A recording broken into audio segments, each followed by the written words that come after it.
After the Second World War, Japan was a country demolished and demoralized. US air raids had destroyed Japanese infrastructure and devastated their industry. Firebombs burned Tokyo's wooden buildings to the ground. All their foreign territories, for which they had so violently struggled to gain over long decades, were lost. The Japanese emperor was forced to renounce his title as a living god. Their land was under the control of a foreign occupier for the first time.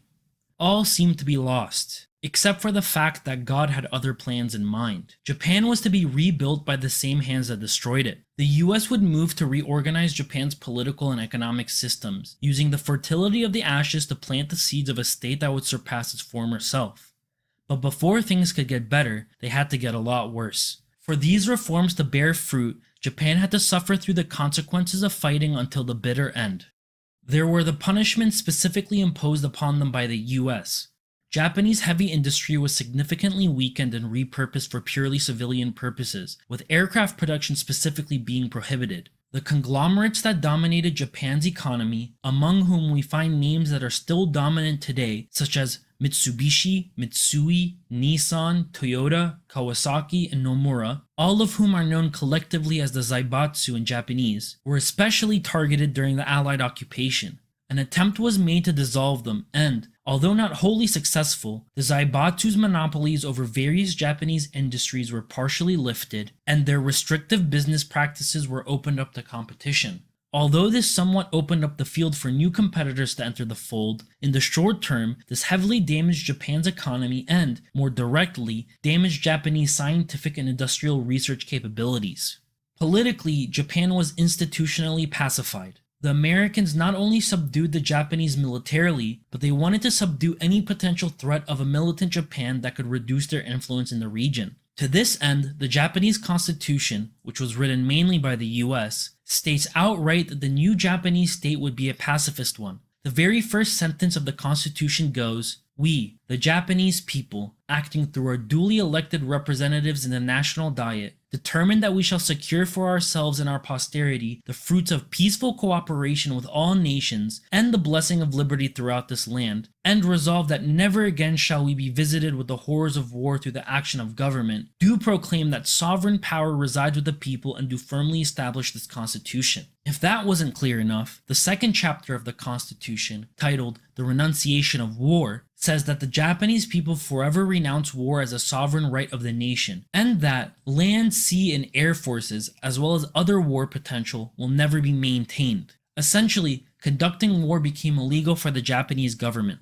Then there were the unintended punishments which ravaged Japan. Caused by the massive devastation from the war and the occupation's economic policy that was more focused on demilitarization rather than on economic stability or growth, hyperinflation ran rampant with prices increasing over 700% between 1945 and 1948. This was further spurred by extreme shortages all over Japan. Food and basic goods were hardly available in Japan's cities, and the rural areas weren't any better, causing people to resort to subsistence farming among the rubble of their ruined cities. Black markets thrived under the new regime of shortages, and famine was only averted due to US shipments of rice and other necessities. There were massive housing shortages as well. The indiscriminate bombing policy pursued by the Americans left few buildings unscathed in Japan's major cities, and the same shortages that made it so difficult to find basic goods also plagued the building materials market necessary to rebuild homes. For the first few years after the war ended, many had to resort to building crude homes out of the rubble which was so plentiful around them.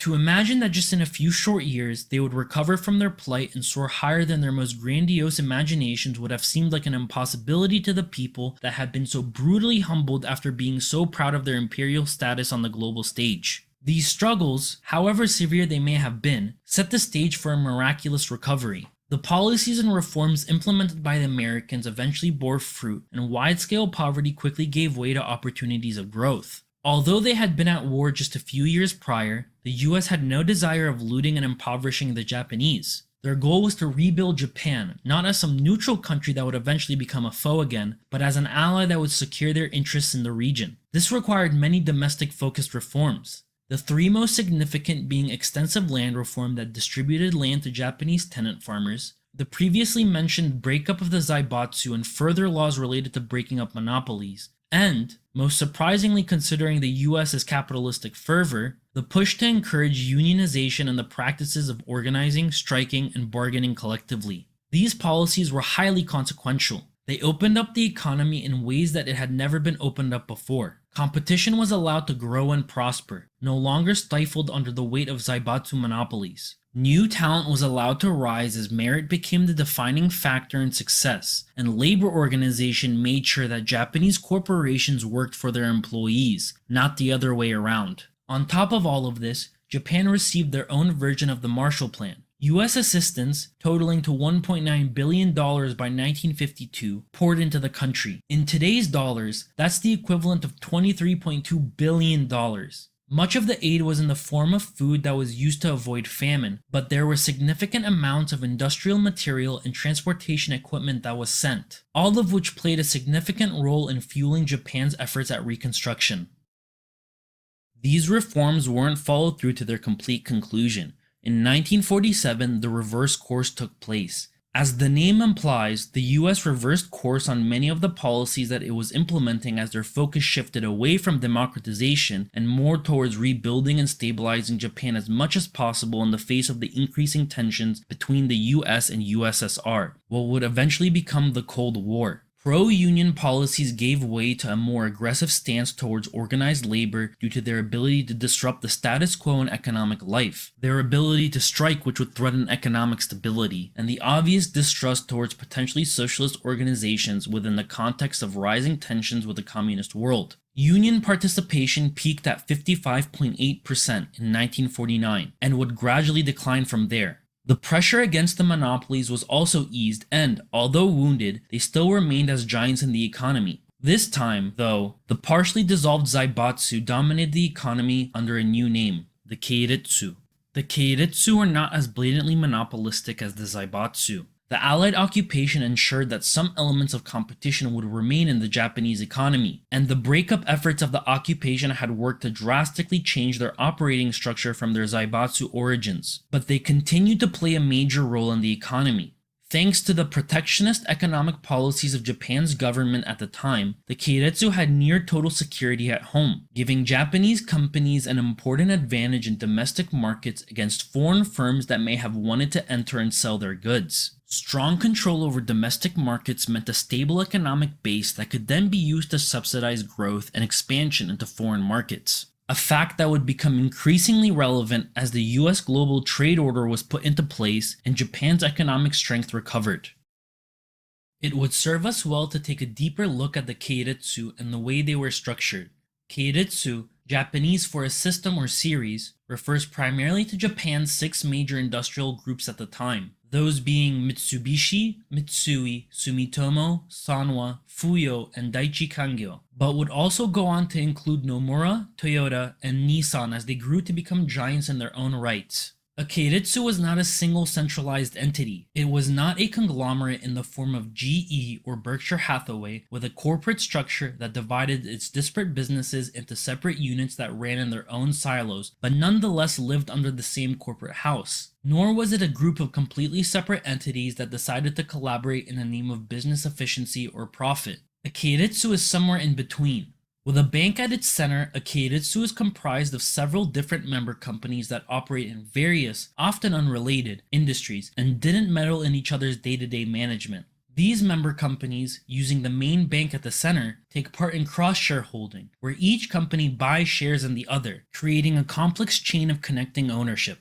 Though decentralized and nominally independent, each company is connected at the hip through this practice of cross-shareholding. The bank at the center would work to manage relationships between companies while also providing much-needed financing and other banking services, making the bank invaluable for its member companies as they sought capital to fuel their growth. The banks also worked to monitor the member companies to make sure they were moving in the right direction, and provided emergency bailouts whenever they didn't.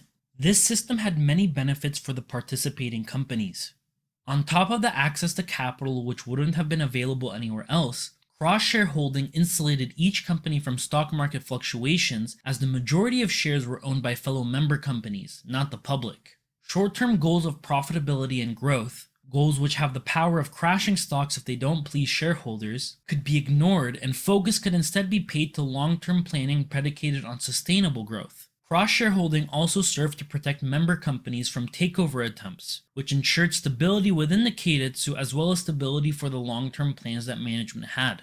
Unlike the American system, where the stock market was used to raise funds and open up a company to public investors, the Japanese stock market was designed to protect companies and allow them to form these long-term relationships that define the keiretsu system. This interconnectedness made the banks involved more willing to overlend to their member companies, a practice which would have been too risky for the bank and too draining for the borrower if they had to juggle debt repayment on top of shareholder expectations of dividends and profit. However, this doesn't matter if the shareholders themselves are the ones giving you the loan. Keiretsu member companies would go on to become massively indebted, the risk of which was ignored by the government as long as the debt involved helped the companies grow. Under this system, short-term profitability was put on the back burner as high levels of debt meant that cash flow was directed towards interest payments, not dividends or profit extraction. A prime example of a keiretsu is Mitsubishi. At the center of Mitsubishi is the Bank of Tokyo Mitsubishi, from which emanates dozens of other companies, all of which act as if they're independent yet collaborate together over the long term. Member companies include Mitsubishi Heavy Industries, Mitsubishi Corporation, Mitsubishi Motors, Mitsubishi Electric, Mitsubishi Estate, Mitsubishi Chemical Group, Meiji Yasuda, Nikon, and more. The industries that Mitsubishi participated in ranged from mining to telecom services to automobile production. This wide array of products and services made it so that Mitsubishi isn't reliant on any one industry. For example, if the mining or telecom sectors underperform, the chemical or automobile sectors may be expected to make up for it, stabilizing the keiretsu through any economic downturns. Around the late 1940s, Joseph Dodge came to Japan having just completed the reorganization of the banking system in occupied Germany. Tasked with the objective of rehabilitating the Japanese economy and being the financial advisor to the Supreme Commander for the Allied Powers in Japan, Douglas MacArthur, Dodge went about imposing a regime of fiscal austerity to set the Japanese monetary system back in line. Prior to his arrival, as was previously mentioned, rampant inflation, shortages, and black markets dominated the daily life of the Japanese. In order to fix these issues, the Dodge Line was announced, setting forth 5 policy recommendations. First, the Japanese government was to cut back on their massive deficit spending and balance the national budget in order to reduce inflation. Second, effort and money needed to be invested into the Japanese tax collection system in order to make it more efficient. Third, the Reconstruction Finance Bank, the development bank established to transition Japan into a free market economy, needed to be dissolved as many of the loans it was making were underperforming and uneconomical, a result of political intervention into their loan policies. Fourth, the massive scope of government intervention in the economic sphere and their constant meddling into the policies of banking institutions was to be reduced such that the invisible hand of the market could decide the winners and losers. Fifth, and most important, Dodge pegged the exchange rate of the yen to 360 yen for $1, making Japanese exports relatively cheap compared to others in a global system where most of the world's currencies were pegged to the US dollar in the manner of the Bretton Woods system, and where free trade between nations would be dominated by the US dollar. These policies achieved their main goal, bringing inflation back to earth. But instead of bringing relief to the Japanese, the policies pushed Japan's economy into a massive recession that led to mass layoffs and even more hardships. Meanwhile, across the sea, a storm was brewing that would eventually make its way to Japan. Around the time Dodge was transforming the Japanese economy, the US started to withdraw their forces from South Korea. Up until that point, Korea had been divided between the Soviet-supported Kim Il-sung in the north, the grandfather of Kim Jong-un, and the US-backed Syngman Rhee in the south.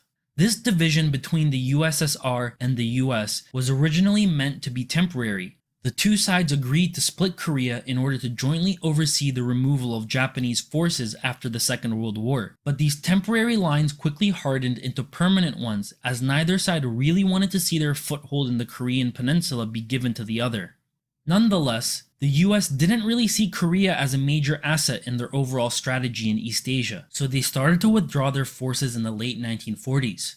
In 1950, the storm clouds over Korea continued to foment and grow. Kim Il-sung saw the US's withdrawal as an opportunity for unification and commenced his invasion of the South, starting the Korean War and causing the US to return in full force. Although the conflict was a major source of strife, struggle, and loss of life in Korea, it became a saving grace for the Japanese people. The storm clouds made their way over to Japan, and the blessed rain from heaven finally poured down to wash their pain and misery away. This blessed rain, as it was known as in Japan, referred to US military procurement demand, which showered over $2 billion on the struggling Japanese economy that had suffered for so long, giving it the stimulation necessary to kickstart it into a new era. The Allied forces that flooded into Korea needed a large amount of equipment to conduct their campaign against the communists, and, on top of that, lacked the infrastructure and resources necessary to maintain those pieces of equipment in Korea, which was quite far from their nearest bases. The closest ally that could provide the required equipment and the maintenance that would eventually follow happened to be Japan, which despite its industrial base having been weakened following the dismantling of the Zaibatsu, still had a skilled enough workforce that could be put to work in order to meet Allied demands.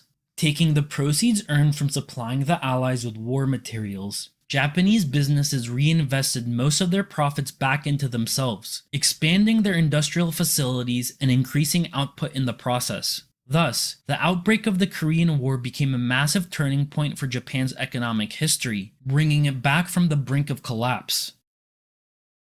The Korean War also brought another blessing to Japan, this one in the form of a dramatic shift in US attitudes towards their former adversary. The change of priorities that underlaid the reverse course from just a few years prior became even more relevant in the face of the rising communist specter in China following the aftermath of Mao's triumph over Chiang Kai-shek in the Chinese Civil War and their apparent strength during the Korean War. The US took to drastically accelerating their efforts of restoring the Japanese economy, and, on top of that, pushed for putting Japan on a strong footing once again on the international stage, looking to turn them into a respectable and prosperous ally in a peripheral region that was starting to take center stage in US foreign policy. Cementing Japan's new status for the US, two treaties, the Treaty of San Francisco and the US-Japan Security Treaty, were signed in 1951 and architected by John Foster Dulles, who was President Truman's special advisor with a focus on the Indo-Pacific region and who would later on become President Eisenhower's Secretary of State. The Treaty of San Francisco, also known as the Treaty of Peace with Japan, formalized peaceful relations between the Allied powers and Japan. What this meant is that after 6 long, grueling years, the occupation of Japan would finally end, bringing with it full sovereignty and reintroducing Japan as an independent actor amongst the states of the world.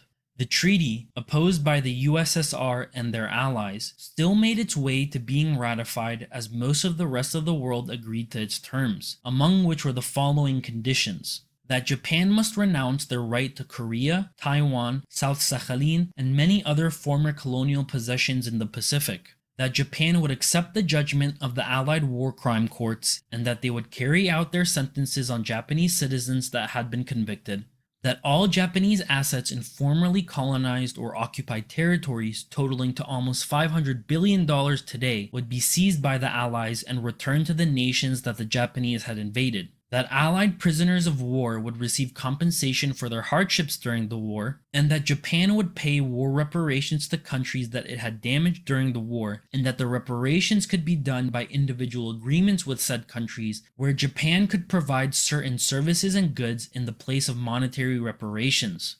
This last point was especially significant as it lifted an otherwise heavy financial burden off of the Japanese government and economy.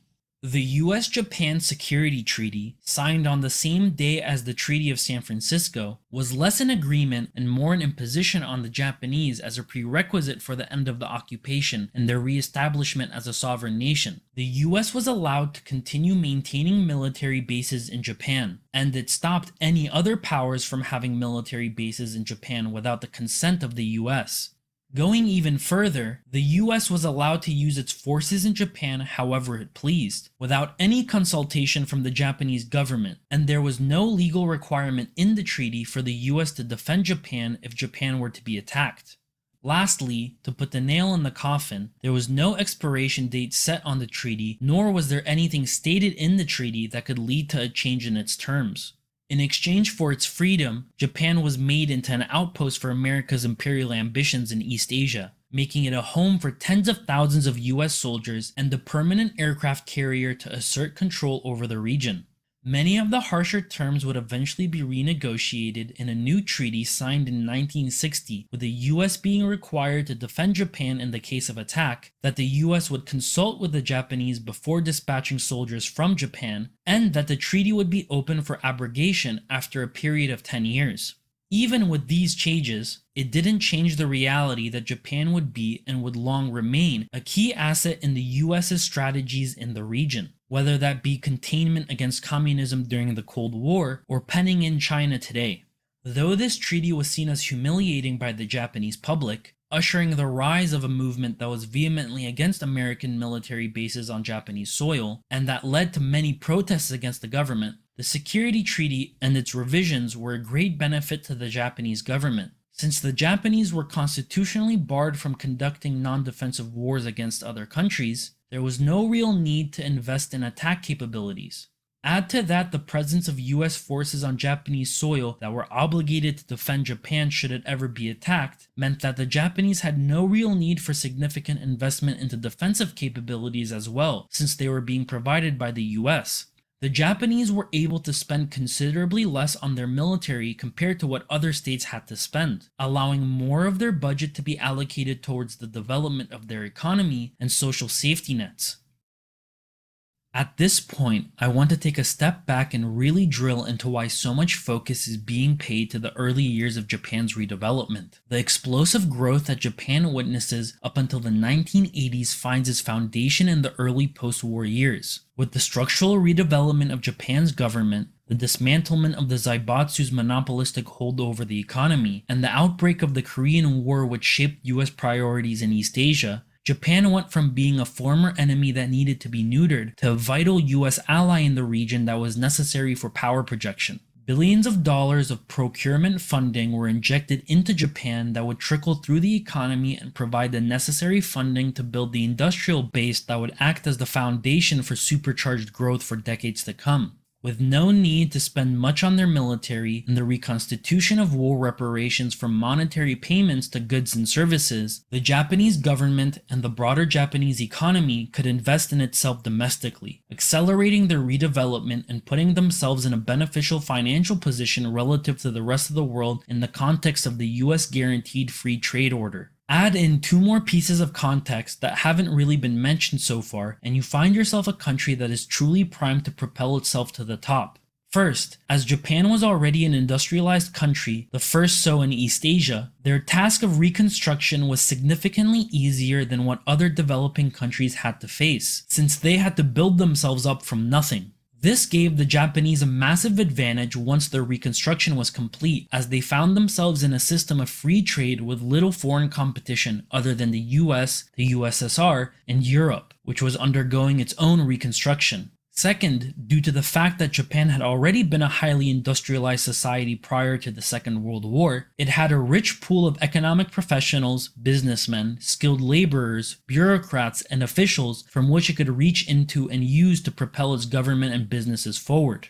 Many of these individuals had years, if not decades, of experience with regards to using the state to achieve economic growth thanks to their time working either for the imperial government or the Zaibatsu before and during the Second World War. They also had many connections within both Japan and the greater East Asia region that could be used and leveraged to expand Japanese businesses both domestically and internationally. Thus, by the end of the Korean War in 1953, Japan had once again found itself as a respected, independent, and fully sovereign state on the global theater with the necessary foundations in place to become a global economic superpower second only to the US.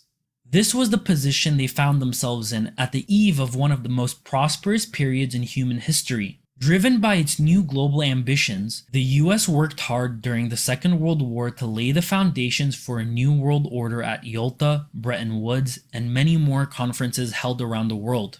As the only major power to be truly untouched by the ravages of war, and with the giant that was the American industrial complex after the wartime economy of the 1940s, the US was given free rein to set any paradigm that it wished. The new paradigm that was to be established would differ from paradigms of old where global powers would isolate themselves and their economies from the other major powers. This new paradigm would instead be one predicated on free trade for all, and that would be guaranteed and secured by the US Navy all over the world at no cost to any of the states that would benefit from it. Everyone was allowed to participate in free trade with anyone else as long as they played by the rules set by the US and their allies. Goods and capital would flow freely between borders, and, at least at the outset of this new world order, the only goods and capital that flowed anywhere was American.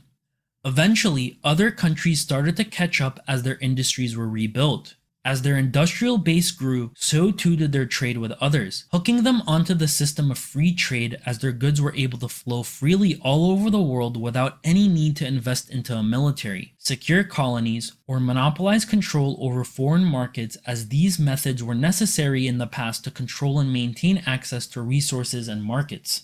Cotton from Egypt could sail freely to Japan, where it could be processed and woven into a shirt, which would then be shipped to the US to be bought and worn by anyone that happened to stumble upon it at their local department store. Japan did not need to control Egypt in order to access its cotton output, nor did it need to fight to access the US's markets. Any barriers that previously hindered trade had been lifted by the US, and the increase in trade that it brought forth made countries that participated in this new system increasingly reliant on it. The flows of money and rise in living standards that this trade brought silenced any potential grievances with the rules set up by the Americans. Those that dedicated themselves to participating in and fully embracing this new system saw their investments increase tenfold, and Japan was second to none when it came to playing the game by its rules. Industrial production had already recovered to its pre-war heights during the middle of the Korean War in 1951, and by 1960 it had more than tripled, increasing by 350% in just 9 years. Wise policy decisions, a new global context, and sheer luck made Japan one of the fastest growing major economies the world has seen in over the last century, and created the template that many countries would use in the future, most notably the world's second largest economy today, China. Over the next few decades, Japan would rise to heights that no one could have ever imagined after the end of the Second World War. Defeat on the battlefield did not doom Japan to the footnotes of history, but rather lifted them up to become a titan that no victory on the battlefield ever could have. To reach these grand heights, a specific concoction of factors worked together to elevate Japan's political and economic situation in such a way that they propelled Japan forward for decades.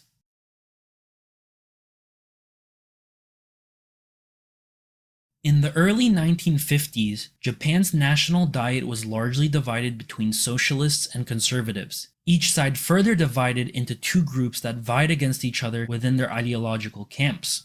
On the left, the Socialist Party had split in 1951 on ideological grounds into the Left Socialist Party of Japan and the Right Socialist Party of Japan. The decision to split was based on the Left Party wanting to adopt Marxist principles as the basis of their party, while the Right Party preferred a socialist welfare state under a capitalistic system. On the side of the conservatives, divisions were made along the lines of support for Shigeru Yoshida, Japan's prime minister between 1948 and 1954. Yoshida was largely criticized for the signing of the San Francisco Peace Treaty and the Security Treaty between the US and Japan, his strong opposition to unions and political opposition, and two major corruption scandals where several conservative politicians were found to be committing fraud and accepting bribes. The previously dominant Democratic Liberal Party, which was led by Yoshida and which held the majority in the parliament until 1954, split into two parties: the Japan Democratic Party, consisting of Yoshida dissidents, and the Liberal Party, which consisted of pro-Yoshida remnants.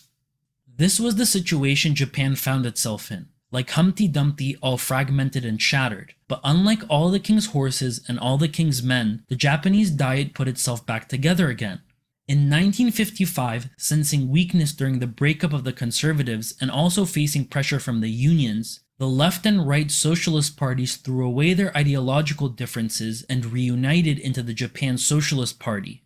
This, in turn, spurred the conservatives to reunite in the face of a stronger socialist opposition, potentially upsetting the majority that they held, this time coming back as the Liberal Democratic Party, henceforth the LDP. With the formation of these two parties and the LDP's subsequent electoral victory, Japan's politics settled into a status quo characterized by the LDP's near-permanent control of the government that would come to dominate the rest of Japan's post-war history, a status quo that was known as the 1955 system. To put into simple words how important the 1955 system is, if we take a look back from the present day, the LDP has ruled over Japan for 65 out of the last 70 years. To say that the LDP was important for Japan's economic miracle would be an understatement. The LDP was the reason that the economic miracle happened at all. Their policies, relationship with businesses, intra-party dynamics, and their unending focus on economic growth stewarded Japan's trajectory upwards like the rising sun. Under the LDP, what developed amongst Japan's ruling class was an interconnected series of relationships between the LDP, the government's bureaucrats that actually implemented the laws that were signed by the LDP, and Japan's most prominent businesses. Known as the Iron Triangle, these relationships would come to dominate Japan's political and economic system for several decades to come, and the way they pushed against and pulled on each party within the triangle worked to propel Japan towards a direction that stimulated massive growth, and, even more importantly, ensured that that growth would continue for a long time. In the end, what came to be was a system where each party came to rely on every other party for whatever they deemed as success, gradually blurring the lines between themselves as they all became so dependent on each other.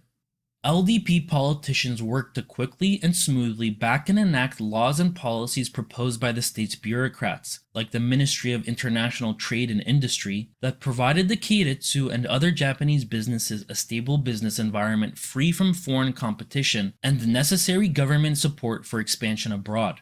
By politically backing and approving the policies recommended by businesses and bureaucrats, the LDP in turn would make itself the standard bearer of economic growth in the eyes of the public, taking with it all the credit and benefits that derived from rising quality of life and economic stability, ensuring that they would be the dominant winner when citizens went to the ballot box.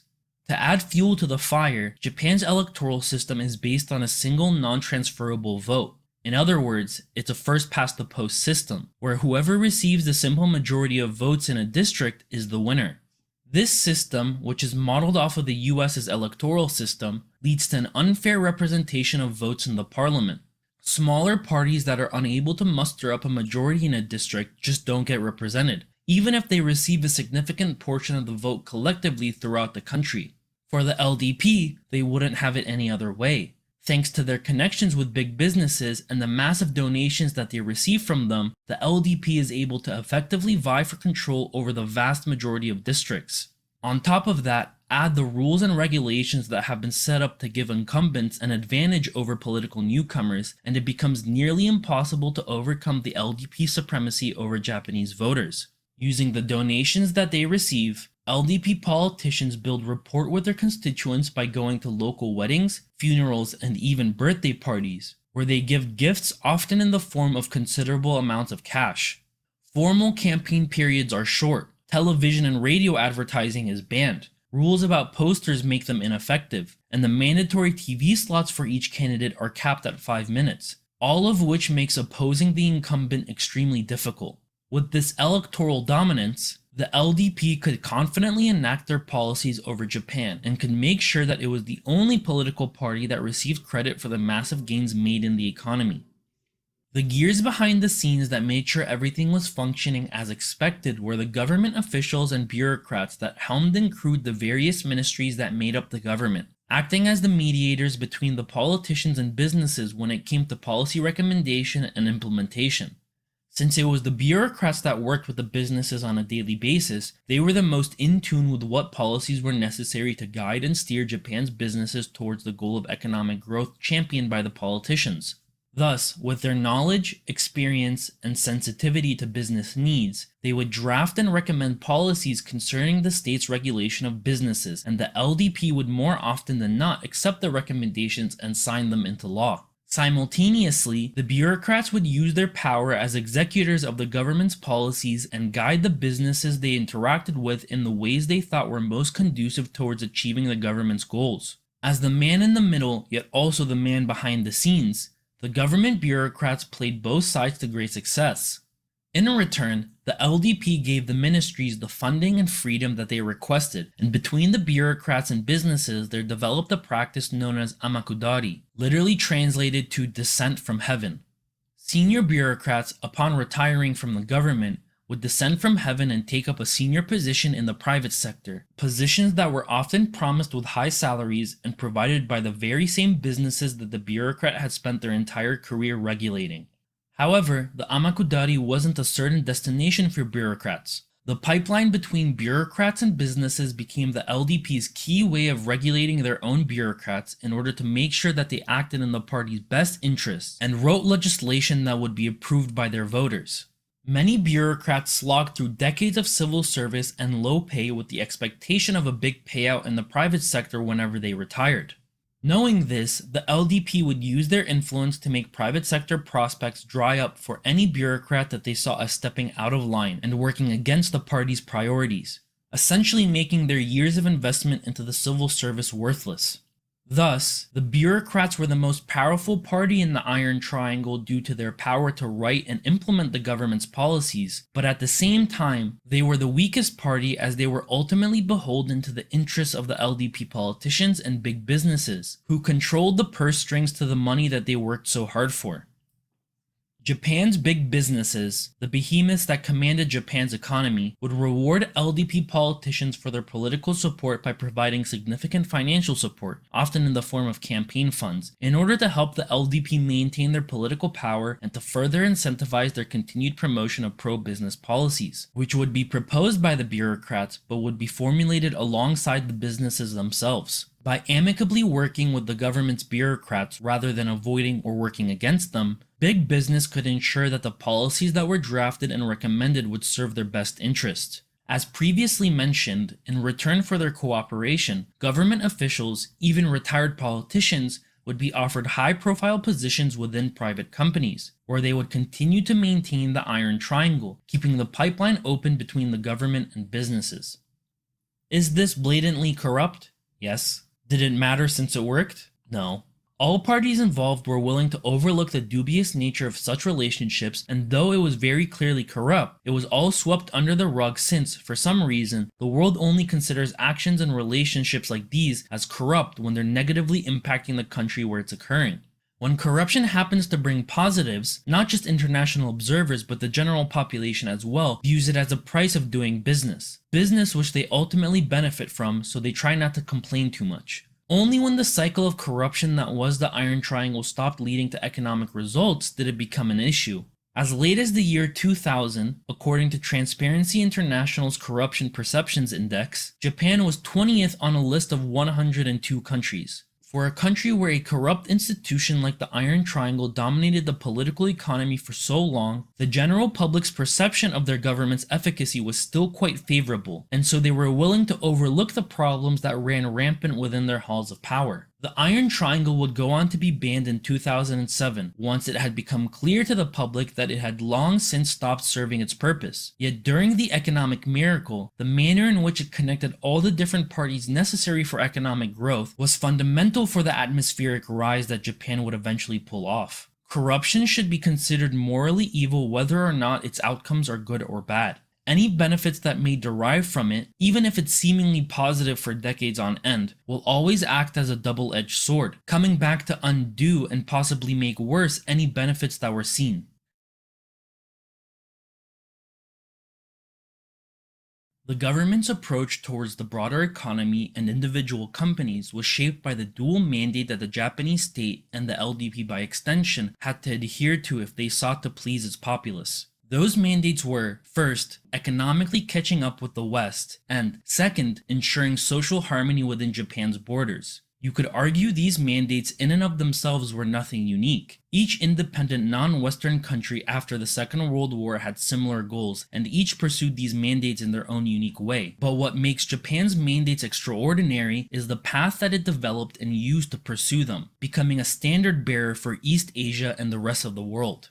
Balancing these two mandates was no easy task. Focus too much on one and you risk dropping the other. Shut yourself off from the outside world to ensure social harmony, and you'd find it almost impossible to take advantage of the trade that the Americans made all but guaranteed. Open yourself up without any protection, and you'd achieve all the growth you desired, but at the cost of social discontent. The leading school of thought at the time was that countries needed to protect their domestic industries by strengthening their currencies. This would make imports more expensive, which would then make it harder for foreign goods to compete. Countries should also put up trade barriers like tariffs to make it even harder for foreign goods to come in. This was known as import substitution. Japan would go on to follow this approach, but in its own way. To really understand how the LDP approached the economy, we have to understand what was going on inside of the LDP. While it's easy to think that all of the politicians in a political party are one and the same in the policies they want to pursue, this couldn't be any further from the truth. One's background, personal ideology, and, most consequentially, the makeup of one's constituency has a large impact on the policies that someone wants to pursue. Being the catch-all party of the conservatives, the LDP had many different parties within itself that vied for their own economic agendas that served their own interests. On one side, there was the part of the party that was made up of businessmen, elite bureaucrats, and bureaucrats-turned-politicians who envisioned a fiscally responsible Japan that used focused industrial policy to develop large, internationally competitive companies based in Japan. If Japan could have some national champions that competed on an equal footing with Western firms, it would bring Japan much-needed prestige on the international stage. On the other side, there was the part of the party that represented small businesses and the agricultural base that the LDP relied on. This group wanted a Japan that protected domestic markets from a flood of foreign goods. The agricultural base also wished for subsidies that could prop up farmers, stabilize their incomes, provide relief during volatile markets and natural disasters, and to increase supply, which would result in lower cost goods. What developed from these competing interests was a set of policies that reconciled their conflicting goals. The policies that were adopted by the LDP were simultaneously protectionist and export-focused. Home markets would be protected from foreign competitors through high tariffs and other trade barriers. This gives both small and big businesses a respite in domestic markets that could provide them a secure base upon which they can build and reinvest into, as opposed to foreign firms which take their profits from goods sold back to their home countries. This secured domestic base, which can continually be reinvested into without risk of being outcompeted by lower cost foreign goods, gives Japanese companies the confidence to expand into foreign markets, and gives the government room to apply industrial policies in such a way that firms would be incentivized to upgrade their technologies to leading-edge global standards, further giving Japanese companies the ability to go abroad and compete with foreign goods in foreign markets. Although Japan's dual approach was not necessarily unique, it had a massive advantage compared to the rest of the non-Western world thanks to the incomplete dissolution of the Zaibatsu and the rise of the Keiretsu. National champions did not need to be developed from scratch, they just needed to be supported and revitalized with the government's support at their back. The industrial know-how and skilled labor was there, it just needed to be used and directed towards the right target. Japan's businesses needed a runway to rebuild themselves to their former glory before they could start focusing on exports. In the 1950s, the LDP's initial focus was on import substitution, revitalizing its industry and selecting winners in steel, electric power, and chemicals that could provide a strong foundation for the economy. But by the 1960s, more and more time and energy was prioritized towards exports and penetration into foreign markets. When it came to the mandate of ensuring social harmony, the traditional approach that the vast majority of other countries took was to provide welfare to disadvantaged individuals or minorities in the forms of subsidies, free healthcare, or affordable housing, quieting discontent among the populace with money. Japan's approach was quite different. On the surface, social harmony seems like it has nothing to do with economic or industrial policy, but the LDP used it as the pretext to further develop the economy. Their focus was not just on disadvantaged individuals, but on disadvantaged locations and sectors that had fallen on hard times but were nonetheless essential for a healthy economy. Government aid consistently went towards reviving these locations and sectors, making them economically viable and competitive with the expectation that they would then in turn provide jobs and support local communities, allowing the government to kill two birds with one stone. This allowed for Japan to use both mandates to justify continued spending on economic growth. This is not to say that welfare was not provided to individuals that needed it. Japan was more than generous to its citizens and would go on to grant universal health care and a national pension to all of their citizens in 1961. The key here is the difference in mindset.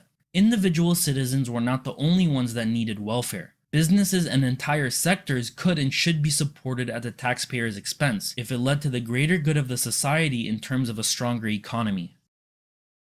As the 1950s and 60s progressed, the LDP would slowly develop Japan's economic model into something known as embedded mercantilism, a model that would prove to be better than the normal import substitution that others followed. Within the greater structure of American free trade that Japan found itself embedded in, Japan was free to trade with the entirety of the world, free to sell their goods to anyone that was willing without any fear of hostile action from other countries or non-state entities like pirates, free to expand into whatever markets they thought would be profitable, all while raising high tariff barriers in their domestic markets that made it nearly impossible for foreign firms to compete. Japanese firms could export their goods and compete with foreign firms, but foreign firms would not be given that same courtesy within Japan itself. It was a zero-sum game that Japan had its eyes on winning, and winning would require an economy that was increasingly geared towards exports. Within this model of embedded mercantilism, state policy worked on all cylinders to ensure the best possible business environment for Japanese firms within Japan itself. Japan's home markets weren't just secure from competition, they were used to subsidize foreign expansion. The Keiretsu and other major companies would engage in collusion and price fixing to charge higher prices at home compared to what they would charge overseas, all while the government turned a blind eye. This was only possible due to the protectionist policies implemented by the state that made foreign competition within Japan impossible, even with Japanese companies charging Japanese citizens artificially higher prices than they would have gotten otherwise, all in the name of strengthening Japan's export potential. The stronger Japan's companies could be domestically, the larger and more integrated they could become, the more production would scale and innovative technologies could be invested into, the more Japanese exports could compete in foreign markets on both quality and price. Competing in foreign markets had a further advantage of economies of scale. The global market as a whole was magnitudes larger than Japan's domestic market ever could be, which meant that participation in exporting to foreign markets would result in more goods being sold than if the focus had just stayed on Japan itself, pushing companies to make specific changes and investments into their industrial processes that would allow for increased scale, i.e. lower costs per goods produced, that would have otherwise been unprofitable. There was the added bonus, at least in terms of productivity, that participation in foreign markets meant competition was much fiercer and more scaled than it was within Japan, forcing Japanese firms to lower costs and improve product quality. Japanese companies were also pushed to develop general trading companies, companies that would be based within foreign markets themselves that could identify niches for exploitation, seek investment from foreign investors, and to facilitate penetration into those markets once such a venture looked beneficial. All of this in the name of improving exports.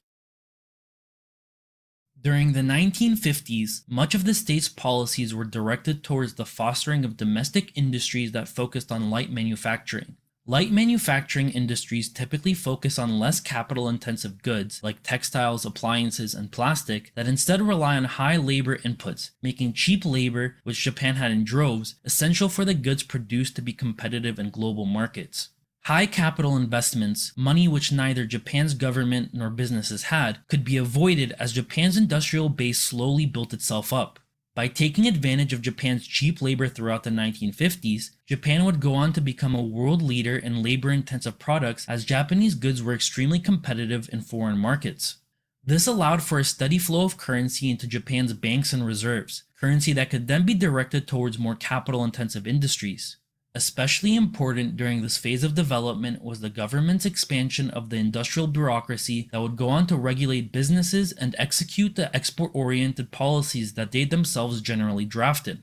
The Iron Triangle was still in its early stages, but the power of the bureaucrats would continue to grow as their domain of activities grew, most crucial of which was their increasingly obvious status as kingmaker due to their control over Japan's scarce capital that would be targeted towards the industries that the bureaucracy considered most important.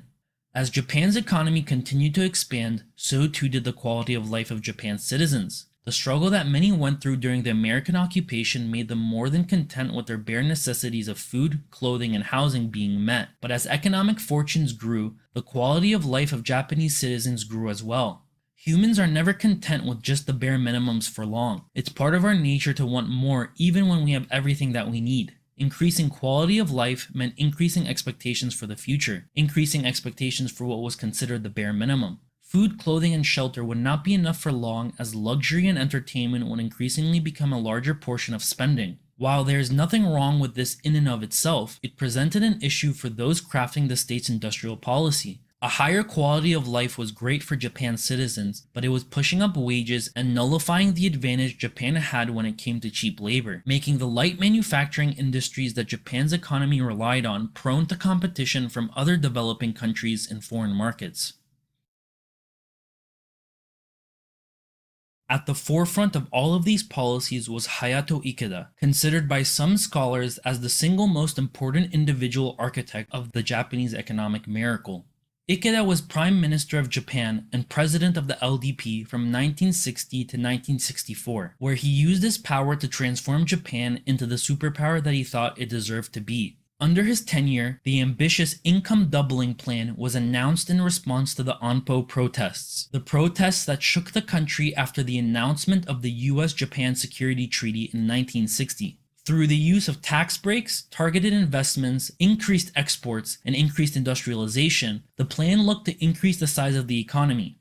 Interest rates were lowered, government spending on infrastructure, railways, roads, subways, airports, ports, and dams increased, and the communications sector, which had previously been neglected, was propped up and expanded. All of this with the stated goal and promise of growth in clear, concrete terms, that Japan's economy would double over the next 10 years. It was done in less than 7. Ikeda's plan would catapult Japan's growth into the double digits year over year over year for 7 years straight, averaging over 10% a year. Unfortunately, Ikeda would not go on to see the great successes that his policies brought to Japan. He would pass away in 1964 due to cancer. Under the income doubling plan, the government would develop the practice of overloaning, a policy that would have both phenomenal and catastrophic effects for the future. During the economic miracle, these effects were mostly beneficial. The Bank of Japan, Japan's central bank, would issue loans to city banks, who would then issue loans to the member companies of their keiretsu. The shortage of capital at the time meant that Japanese companies were open to receive anything that was thrown their way, often pushing their debt to balloon past the level they would have the capacity to repay. This trickling down of capital from top to bottom would then make a chain of reliance that went bottom to top. The large loan portfolios of the keiretsu banks made them reliant on consistent lending from the city banks, who would then have to provide by overborrowing from the Bank of Japan, who would then have complete control over all of the local banks that were dependent on their loans to stay afloat. This power over local authorities could then be used to push the state's industrial policy, guiding financing towards the industries that Japan viewed as strategic. All of this overcapacity in the system was fueled by the savings of Japanese citizens, who had a savings rate significantly higher than the world's average up till the 1980s. A high savings rate meant more money was deposited in banks, money that the banks could then use to loan out to businesses and expand the size of their loan portfolio. The higher the base of deposits is, the more confident the bank becomes in giving out loans. The more loans are given out, the more the bank becomes reliant on a stable business environment. Should a recession or crash occur, the bank would be wiped clean along with all of the savings that people deposited at the bank. For the time being, however, this was a recipe for success. As Japan developed and the export-oriented focus started to bear fruit in the 1960s, industrial policy needed to start incentivizing a shift towards heavy industry. Heavy industry is much less labor-reliant than light manufacturing, but it comes with the caveat that large upfront capital investments were needed to get it off the ground and to continue its maintenance long after it had started running. These large capital costs would go towards building or procuring the necessary facilities, equipments, tools, and infrastructure that the production of heavy goods like chemicals, steel, ships, airplanes, and cars needed in order to be produced successfully at scale. Japan still had remnants of its heavy industry from its pre-war industrial base that had survived the US occupation, and they had been incredibly useful in the early years of the post-war era, but these vestiges were too small and ill-equipped to organically jumpstart the massive expansion that the government wanted. Massive investments were required to develop the industrial capacity needed to compete with the already well-established Western firms, yet the government could not provide all of the investments themselves. Support from businesses would be fundamental in shifting Japan's industrial makeup. Businesses wouldn't sink the funds necessary to make the transition without any assurances of success, since so much was at stake, and without any intervention from the government, the risks would be too high. In order to deal with these concerns, the protectionist policies that have been so important for the light manufacturing industries were extended to the heavy industries as well, ensuring that Japanese businesses would always have their home markets to fall back on if no foreign buyers were to materialize. The government also stepped in to make assurances that, if investments were made but failed to provide returns, the government would be there to support and cover the costs. What resulted from these guarantees was a flood of business development into the fields that the state's industrial policy prioritized. At the forefront were the keiretsu, who took the opportunity to consolidate their disparate holdings into behemoths that would come to monopolize certain industries for decades to come, and continue to play a key role in global industries to this day. To really get an understanding of the impact that the transition to heavy industries had on Japan's economy, let's look at a few specific companies that would go on to become global powerhouses and the breadth of the products that they offered. Mitsubishi Heavy Industries, a part of the Mitsubishi Keiretsu and the result of a three-way merger between three companies that had previously been a part of the same Zaibatsu, was a world leader in shipbuilding that also offered aerospace components, missiles, rockets, elevators, nuclear power plants, gas turbines, and so much more that this list could go on for another few minutes. Kawasaki Heavy Industries, a part of the Daiichi Kangyo Keiretsu and formerly a Zaibatsu with a history going as far back as 1878, had operations in aircraft production, shipbuilding, motorcycles, jet skis, bridges, tunnel boring machines, railroad cars, and even more. Ishikawajima Harima Heavy Industries, also a part of the Daiichi Kangyo Keiretsu, originally offered only shipbuilding services but would go on to expand into industrial machinery, aircraft engines, railway systems, space launch vehicles, power station boilers, and more. As you can probably tell, these companies didn't just focus on one specific product or a group of related products, but used the business-friendly environment that the government provided and expanded into every product category that they thought could be done profitably.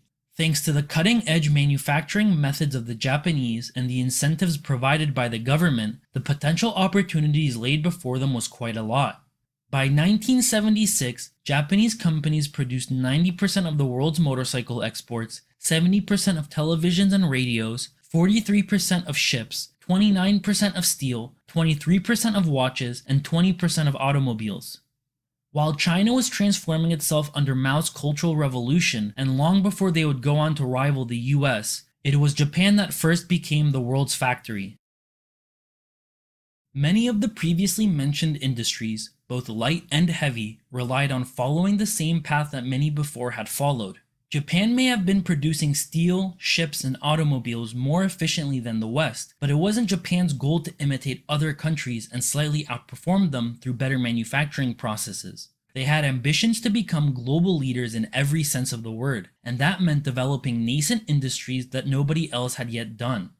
Alongside heavy industries, state policy incentivized firms to invest in more innovative, future-looking industries that were risky in the short term as the market was unknown, but had the potential to provide enormous dividends in the long run. Two of the most notable industries that Japan decided to make early bets on was semiconductors and electronics. As is evident by the device you're watching this video on, whether it be on your phone, TV, or computer, these bets would become immensely lucrative for the companies that made them and the broader Japanese economy. Companies like Sony and Kobe Kogyo started off by developing their own transistors in the 1950s, either independently or in collaboration with Western companies, but would go on to expand into vacuum tubes, radios, televisions, and more. Japanese leadership in electronics would go on to expand to the point that Japan was crowned the king of the global electronics industry, as Japan quickly became a center of innovation and technological advancement. Japanese innovation made its way into manufacturing as well. To compensate for a lack of natural resources, Japanese companies had to be creative and develop novel ways to increase efficiency and lower costs. One method that achieved this was the introduction of assembly line robots in automobile manufacturing, which not only improved the speed of production, but also improved the quality compared to American cars that were assembled by hand. This creativity increasingly made its way into product design as well. Japanese products were notoriously cheaper, more efficient, and more reliable than their American and European counterparts. For example, Japanese cars were, on average, smaller, more reliable, and more fuel efficient than American ones, which quickly became a massive selling point after the Arabs embargoed the West and caused oil prices to spike in the 70s. Innovations also occurred in business strategy. Japan's comparative advantage when it came to the goods it produced was undoubtedly in technical know-how and heavy machinery and equipment. Japanese firms started to expand into Southeast Asia and other developing regions, this time not as conquerors, but as business partners. Foreign investments targeted at domestic companies in those regions were used to establish a pipeline of material and equipment from Japan that would then be used to establish production operations in those local markets. Those operations would go on relying on Japanese products and expertise to maintain their production, ensuring that Japan would see consistent revenue from those regions as operations were difficult to change to different methods and competitors once they had been established. Japan's rise was not all smooth. A major reason for the competitiveness of Japanese goods in foreign markets was the depreciated value of the yen versus the dollar that had been established back in the 40s under the Dodge Plan. With the exchange rate sitting at 360 yen for every dollar, Japanese goods were especially cheap in dollar terms, which, compounded by their quality, led to many of Japan's exports heading toward the US. The export-focused policy of the Japanese meant that the US had a massive trade deficit with Japan, something that was great for Japan as it meant capital was flooding into Japan that would then be used to fuel its continued expansion. For the other side, however, the trade deficit was a source of major pain as dollars were used to buy Japanese goods and services, leading to a large outflow of dollars out of the US. This was a big problem for the US. Under the Bretton Woods system, many of the world's currencies were pegged to the dollar and the dollar was convertible to gold, providing much needed stability in the post-war order. By 1971, this situation had become untenable, partly due to the trade deficit with Japan. In an effort to depreciate the dollar versus the rest of the world's currencies, along with a myriad of other reasons like inflation and slowing growth, Richard Nixon announced a new economic program in August of 1971. Under this new program, the dollar would no longer be convertible to gold, essentially ending the system of fixed exchange rates that had defined the financial world for the past 36 years. This resulted in the depreciation of the dollar and the strengthening of the yen. The Japanese tried to maintain the favorable rate of 360 yen per dollar, but eventually would move to maintain the yen around 308 yen per dollar and then a managed float, where the yen would float freely under the whim of the currency market but would remain under the close supervision of the Japanese government, who would intervene whenever the conversion rate moved in a direction that they did not approve of. This made Japan an outlier in East Asia as everyone else maintained a peg to the US dollar, and this also made Japan's goods less competitive in foreign markets than it had previously been, but it would lay the foundations for what was to come. As it should be increasingly obvious by now, Japan's combination of industrial policy, financial engineering, export focus, and business acumen is what gave rise to the Japanese economic miracle. In the 1950s, Japan worked hard to use whatever means necessary to get out of the shadow cast by the West. By the 1960s, Japan had stepped out of that shadow and stood on an equal footing with the West. This came with recognition. The OECD, the Organization for Economic Cooperation and Development, was founded in 1961 to stimulate economic progress and world trade. Membership was extended only to developed countries. Just 3 years after its founding, the OECD would invite Japan in 1964, showing to the rest of the world Japan's relevance and cementing them with the status of developed nation. For some context, some countries who would be considered as developed today wouldn't join until much later. Finland would join in 1969, Australia in 1971, and New Zealand in 1973. In the same year as its membership into the OECD, Japan would host the Summer Olympics in Tokyo, another sign highlighting its recognition amongst the upper rank of the world states. The Olympics also acted as proof of Japan's rehabilitation to the world. The last time Japan was awarded the honor of hosting the Olympics was in 1940. Japan's invasion of China a few years prior led to the rescinding of that honor after the invasion made Japan a pariah to the West. Most important of all, the Olympics showed to the rest of the world the level of development the Japanese had reached a little less than 2 decades after the humiliating defeat of the Second World War, which had left Japan as a pile of rubble. Just weeks before the start of the Olympics, the Shinkansen, Japan's iconic bullet train system, was opened for commercial use, connecting Nagoya, Osaka, and Tokyo, then later the rest of Japan. Just a year prior, Japan's first expressway had been constructed as well, the start of the national system of expressways that would aid in connecting all of Japan's disparate cities together. The Japanese had already caught up to the US in terms of infrastructure, who had just started building their national highway system a few years before Japan had. Lo and behold, Japan's miraculous growth could not continue forever. The recipe to high growth was not the same as infinite growth, and Japan's attempts at financial alchemy could only turn lead into gold for so long. Household consumption had doubled from 1955 to 1970, most of that driven by increases in recreation, entertainment, and other non-essential goods. The fears of going hungry or without shelter from the time of the US occupation were long gone. The older generations may have remembered those times, but the youth saw a present and future rife with opportunity without fear of failure. Quality of life was magnitudes higher than it had been even before the Second World War, and the industrialization that the government had wanted so fervently had been complete, but so too had many of its fruits. Cracks were starting to show in the system that had carried Japan so far, and yet, even with major external shocks shaking Japan's model, there was still some runway left. Slower growth did not mean the end of the world, and some growth was always better than none. The end of the economic miracle was heralded by the 1973 oil shock. In response to the Yom Kippur War in the Middle East, King Faisal of Saudi Arabia led an OPEC embargo against Canada, the Netherlands, the United Kingdom, the US, and Japan. This total oil ban caused oil prices to skyrocket from $3 to $13 a barrel, causing a 20% reduction in industrial output in Japan and sending shocks that reverberated throughout Japan's entire economy. Japan had very few natural resources of their own and had nothing in the way of domestic oil production. This made Japan incredibly reliant on foreign imports. Oil itself was a major import, but the effects of the embargo spread much farther than just oil imports. The freighters that carried Japan's imports and exports became more expensive as their fuel became more expensive, and the economies that bought most from Japan were all under their own economic pressures due to the rise in oil prices. This, however, did not lead to Japan's economic collapse. Japan would suffer, yes, but it suffered considerably less than the rest of the developed world.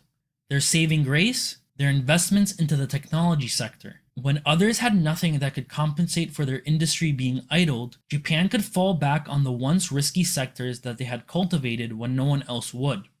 In 1973 alone, Japan's economy grew by 8%, and while 1974 saw a GDP decline of 1.4%, the rest of the decade would see consistent growth of 3 to 6% every year.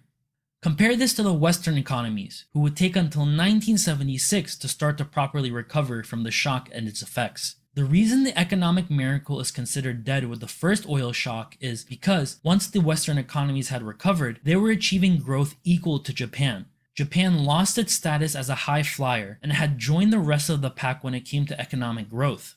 The situation would worsen in 1979 with the onset of the second oil shock, this time instigated by the Iranian Revolution that overthrew the Shah. Oil production fell in the aftermath of the revolution and suffered further as the Iran-Iraq War started, dropping production in both countries and leading to oil prices that rose as high as $40 a barrel, leading to a global recession. Just like the first shock, Japan would fare better than most. While the US and Europe would suffer under their own recessions, Japan's economy continued to chug along, albeit at a slower rate. The technology sector would once again prove to be Japan's savior and cement itself at the forefront of Japan's economy. The export of products, materials, and equipment would continue to be an important pillar of Japan's economy, but the development and production of technology and technology-related knowledge would increasingly gain share. Unfortunately, for all the growth that the technology sector brought, the miraculous growth of the 50s and 60s were gone, and nothing could resuscitate it in the aftermath of the oil shocks.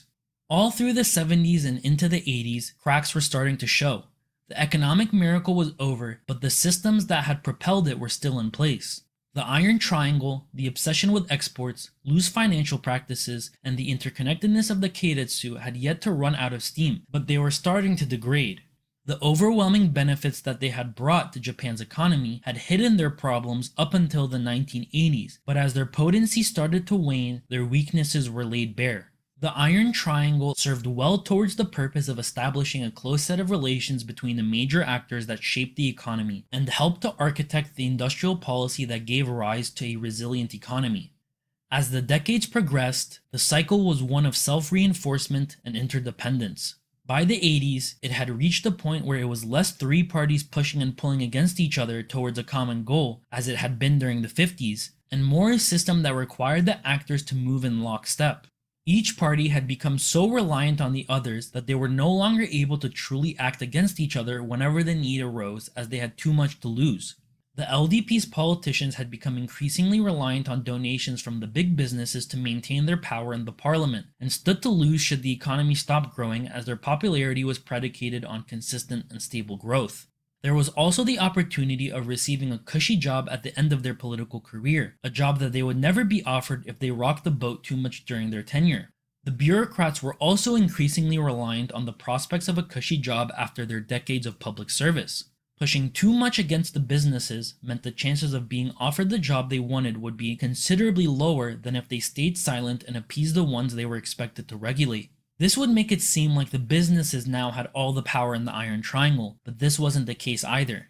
Big business had the threat of clamping down on the pipeline between government and the private sector, but those threats were paper tigers.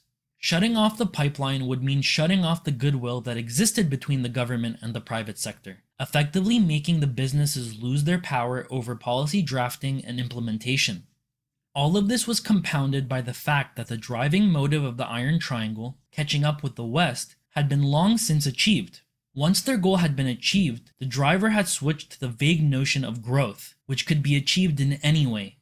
Though long-term growth and real material projects were still prioritized in the early 80s, the allure of growth driven by short-term profits or financial engineering that showed growth on paper but not in reality was ever looming. In effect, the ties between government and business, which had been so essential to Japan's growth, was increasingly becoming a risk to its stability. All of the bumps in the road could no longer be simply paved over by the bulldozer that was the economic miracle.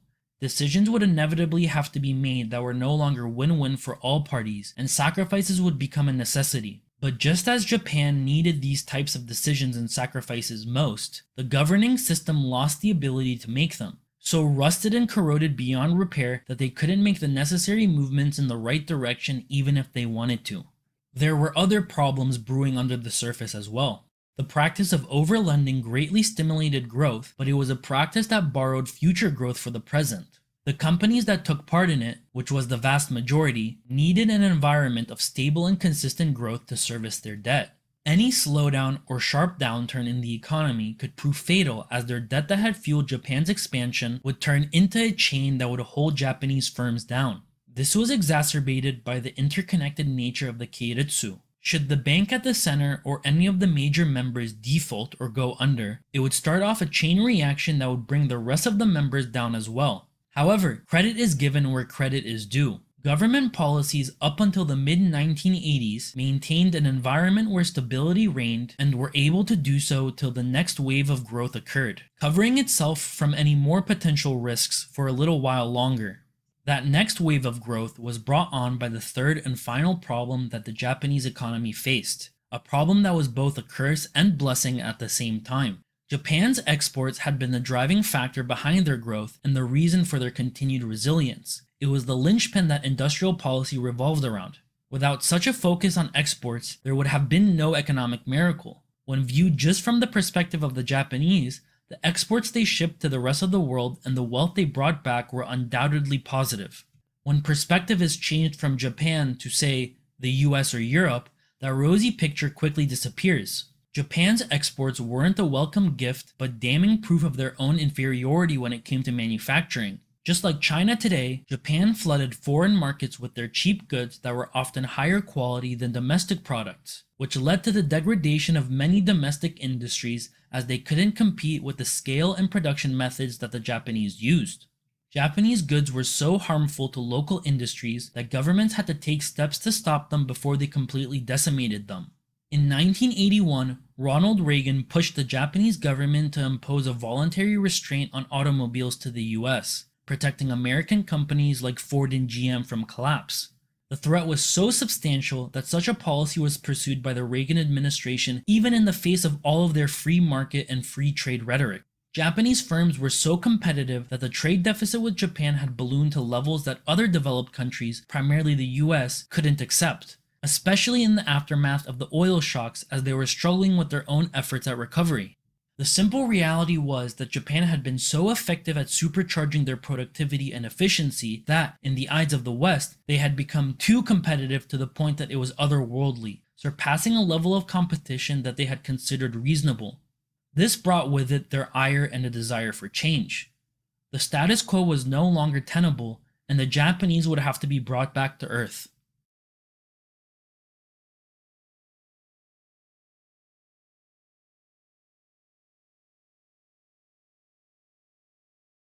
For the time being, the problems that were roiling under the surface went unnoticed to both Japanese and non-Japanese alike. Even for the actors that wished to bring Japan into check, awe and inspiration was the common attitude towards the Japanese. To the rest of the world, they had built an economy built on institutions and businesses that had no rivals, and Japan would continue to show the world that it had no equal. Japan had been a founding nation of the Group of Six, later on becoming the Group of Seven, also known as the G7, an organization that included the world's most powerful Western nations: Canada, France, Germany, Italy, the UK, and the US. The only non-European or non-North American member was Japan, who had demonstrated their overwhelming economic powers so well that they had to be included as a major advanced economy that aligned with the values of the West. Through the 70s and into the 80s, Japan would continue to be recognized for its technological superiority and economic might. Japan would also be selected to host the International Science and Technology Exposition in Tsukuba Science City in 1985, where it would demonstrate to the world that it was unsurpassed in terms of technological innovation, with companies like Sony showing off their inventions, one of those being the world's first Jumbotron. Participants from all over the world, 20 million in total, came to witness the grandeur that Japan had on display, and they'd go on to spread the word about Japan's technological advancements once they got home. Japan was also increasingly recognized as a cultural powerhouse, one that was only second to the US. Disney would open their first Disneyland outside of the US in Tokyo in 1983, recognizing that the Japanese had the wealth, infrastructure, and technology necessary to make the venture commercially profitable. Then there was the massive global popularity of the Kyoto-based video game developer Nintendo. Not only was Nintendo the producer of some of the best consoles in history, like the NES in 1985, the Game Boy in 1989, and the SNES in 1991, but they were also the developers behind the most recognized characters in the world: Donkey Kong and Mario in 1981, Bowser in 1985, Zelda and Link in 1986, and Kirby in 1992. Japanese efforts to export their culture continued on other fronts as well.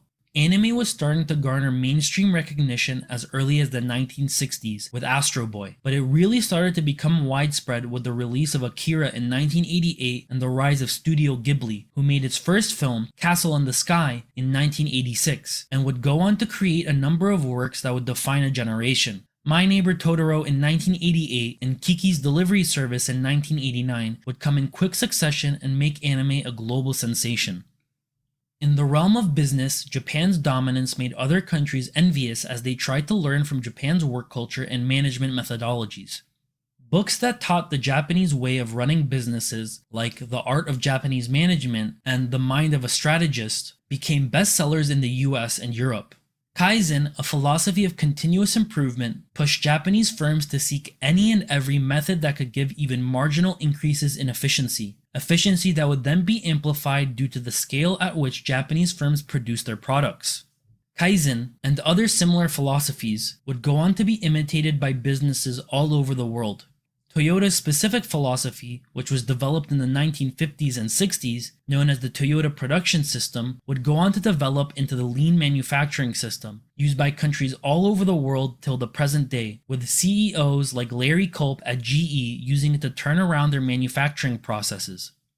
Japanese work culture developed defining characteristics that aided the search for efficiency. Shushin Koyo, Japanese for permanent employment, was a common practice in Japan, originating all the way back in the 1920s. Employees would work for a company, often starting straight out of college if not earlier, and it was expected that they would work there until the end, whether that be retirement or death. Such loyalty was offered in return for mostly guaranteed job security and stable wages, benefits that many Japanese saw as worth the cost of sacrificing their lives to that employer. This was supplemented by the Nikko system, the prevailing seniority wage system, where promotions and raises were not based on merit but on seniority. The longer one stayed at the company, the more they would see in increased raises and promotions, removing any incentives for leaving and finding greener pastures elsewhere. This led to a corporate culture where loyalty was supreme. All was not flowers and rainbows.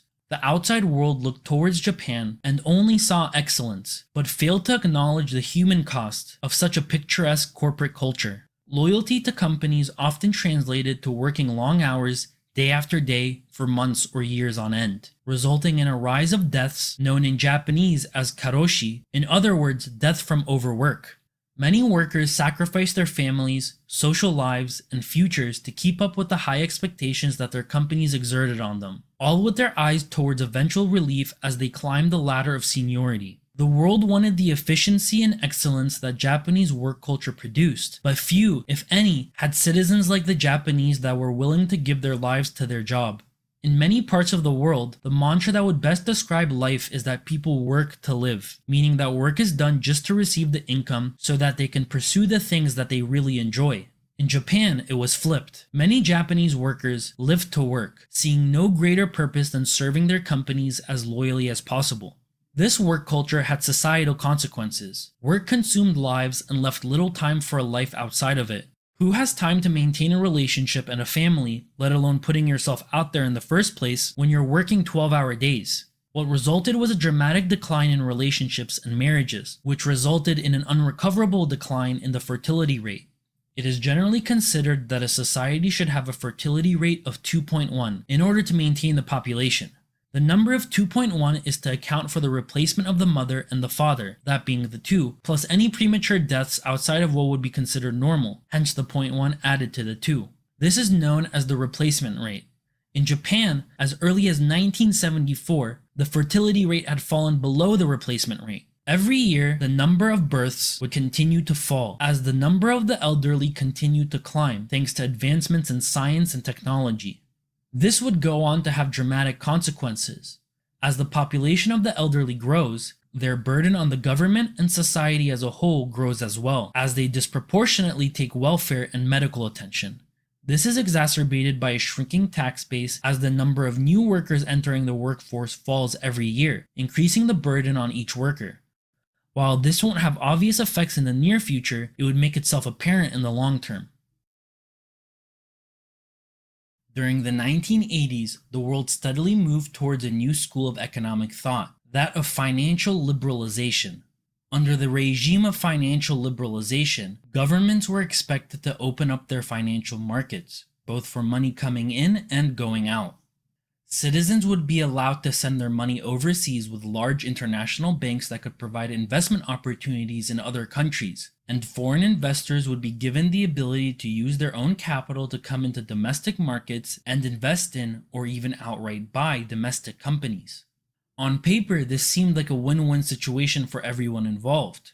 Theoretically, the free flow of capital between states, guided by the invisible hand of the market, was a much better allocator of savings and capital towards profitable investments than anything that governments could muster. The flow of capital towards the investments with the highest returns, guided by investors that sought only to make money, would help economies and enrich the investor in the process. It was with this thinking that the IMF and the World Bank used reforms along these lines as conditions that needed to be met before any funding or loans could be provided for developing economies. Access to capital required financial liberalization. In reality, the ones who truly benefited were the developed, already wealthy countries, since they had the capital necessary to move into developing countries, taking controlling interests in their companies and extracting the wealth back home. Any economic growth that happened within that country was a byproduct. The only goal was to create as much profit as possible, not to help the country develop or increase the quality of life. There was also an error in the assumption that investor returns were the same as productive economic growth. The two did not necessarily have to correlate, and investors could seek and receive the highest financial returns while simultaneously not developing anything in the process. Financial engineering becomes a potent tool in making the most money without the risk of actually having to run a business well. Consistent improvements and responsible management aren't necessary when the numbers can be fudged to make them appear to be the reality while they're not. Growth was the driving factor, but if that growth is only on paper and not apparent in reality, it leads to more harm in the long term than good. Pushed by both external and internal pressures, this was the state Japan found itself in during the 1980s. Externally, Japan had to deal with its major trade partners that wanted the large trade deficit between themselves and Japan reduced. This came in the form of calls for reforms in Japan's economic structure that would allow for greater freedom to participate and compete in Japan's domestic markets for foreign firms. Internally, the scarcity of capital that made companies in the Keiretsu Bank so reliant on the government was starting to stifle growth, as the need for capital injections became more and more necessary in the face of slowing growth. Without an increase in the capital available, this steady march towards low levels of growth would have continued. Thus, firms started to call on the government to open up Japan's markets, not fully, but just enough to enable the flow of foreign capital. The capital could then be used to make investments into productivity and growth. Japan threw a bone towards these calls and started a process of financial liberalization that opened up their financial markets while ignoring the calls for trade barriers to be lifted. Foreigners would be able to benefit from the strength of Japanese firms by buying their shares and bonds, and in this way, Japan's economy could maintain its important domestic base for domestic firms while simultaneously taking advantage of the influx of foreign capital that could drive increased investments. Throughout the course of the early 80s, Japanese companies started to shift their financing away from Japanese banks, upon which they had relied on for so long, and started to sell their corporate bonds to the international markets, which had more capital to provide and could meet their needs. By 1984, Japan had internationalized their domestic bond market, fully opening up Japan's corporate and government bond markets to foreign investors and capital. The opening of Japan's financial markets brought an influx of capital, but also structurally changed the nature of the relationship between Japan's financial institutions and the economy. Most significant was the shift of long-term to short-term focus. Previously, the tight-knit connection between Keiretsu banks and member companies meant that companies could keep an eye on the long term while slowly paying interest payments. The close connection meant that the bank had a strong understanding of what was going on internally in the business and wouldn't get panicked by short-term hits to the business due to extraneous events, allowing for a stable relationship between the business and capital. With the allure of foreign markets and their abundant capital, Japanese firms gave up this close connection with the bank and turned towards corporate bonds as their main vessel of financing. Financial markets are notorious for their short-term focus and horrible ability to forecast the long term. This wasn't any different when it came to Japanese bonds.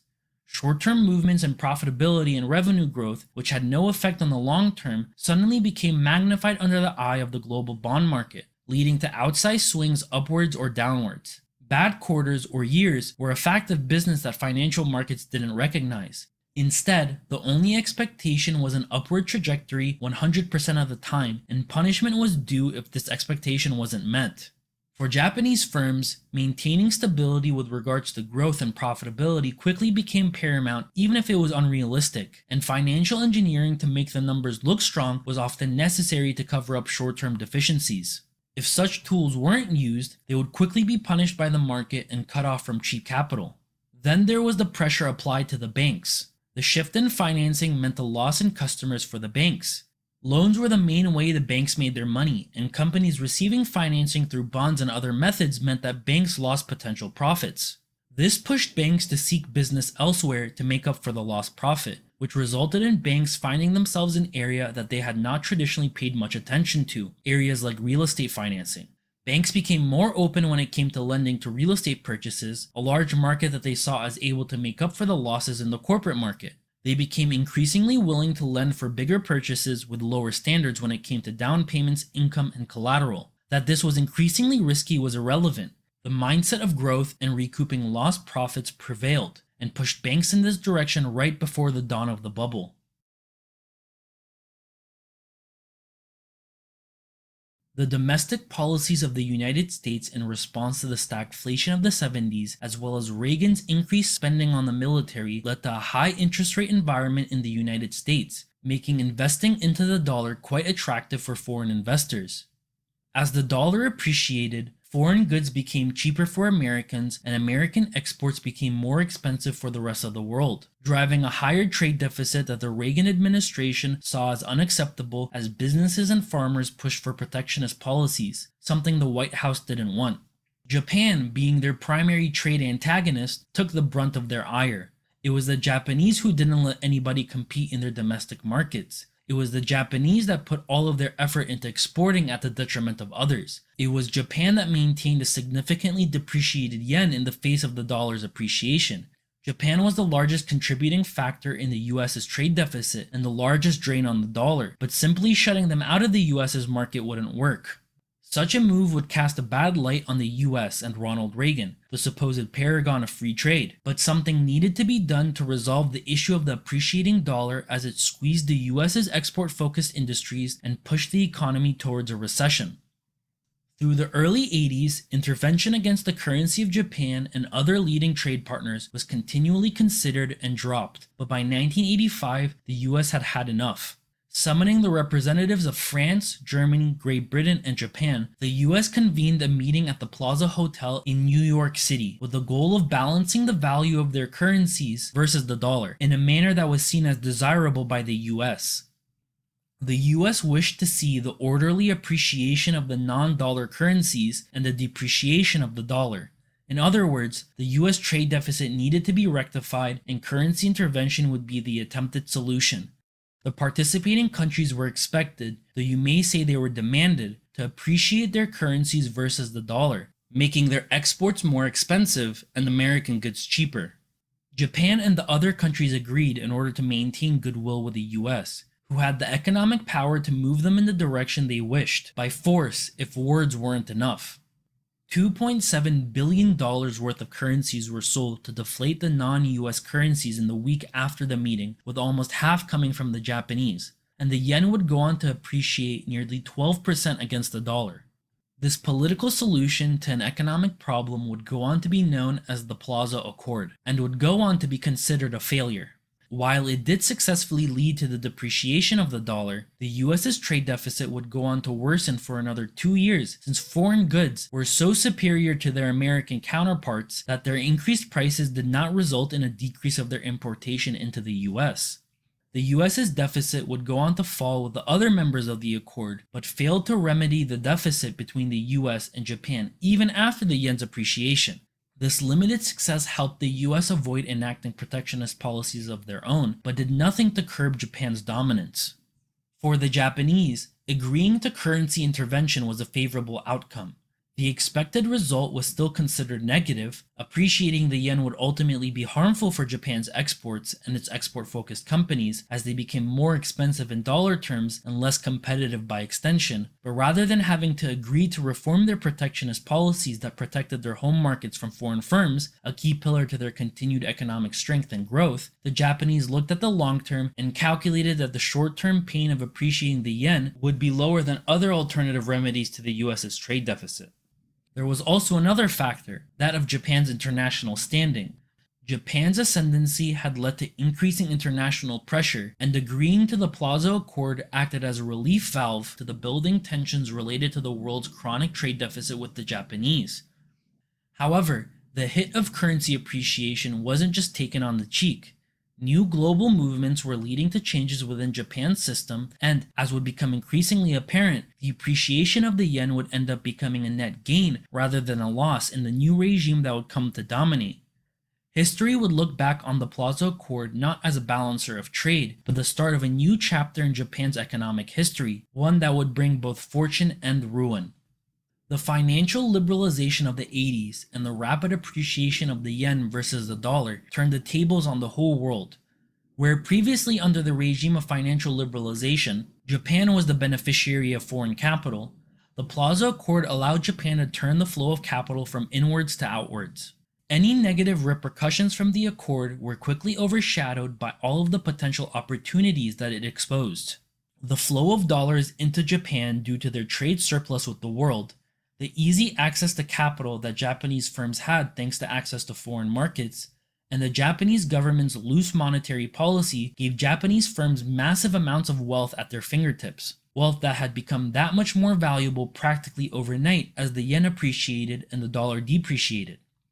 Japanese firms had always been more than willing to invest in themselves. This had been true for decades, but their focus had always been on investments within Japan or closely adjacent markets. The depreciated level of the yen made it difficult for Japanese firms to swoop in and buy foreign assets, as they were always relatively more expensive than potential Japanese assets and investments. With the onset of the Plaza Accord, this was no longer the case. The world had now become unlocked. The appreciation of the yen now made foreign assets cheap and Japanese assets expensive in the eyes of Japanese companies, and this would start a tidal wave of spending on foreign assets to drive growth as exports slowed down since they had become more expensive. This was exacerbated by the government, who had initially expected negative repercussions from the accord and moved to lower interest rates and made it easier to borrow money in order to prop up the economy in the face of slowing exports. Japan's economic model would quickly switch from export-oriented to investment-focused, and Japanese companies freely took on debt to buy assets. What would result is a bubble that had never been seen before in Japan's history.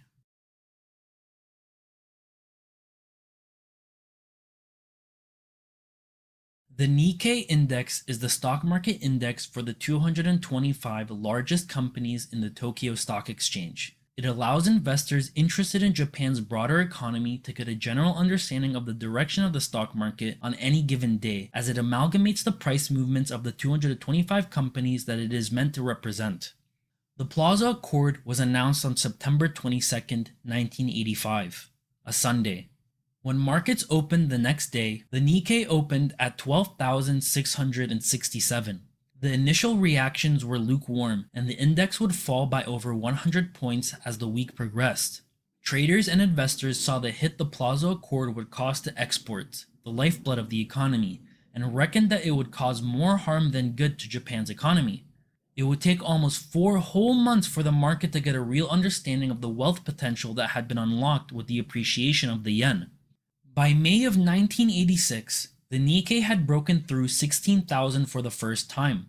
17,000 was broken the next month, and 18,000 the month after that. In 6 months, the stock market had rallied an unbelievable 40%. It would take a few months for the market to digest the move, but by December, it had started its upward trajectory once again.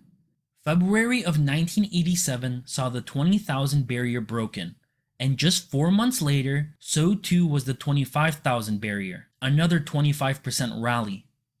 After 25,000, the rally continued but at a slower pace.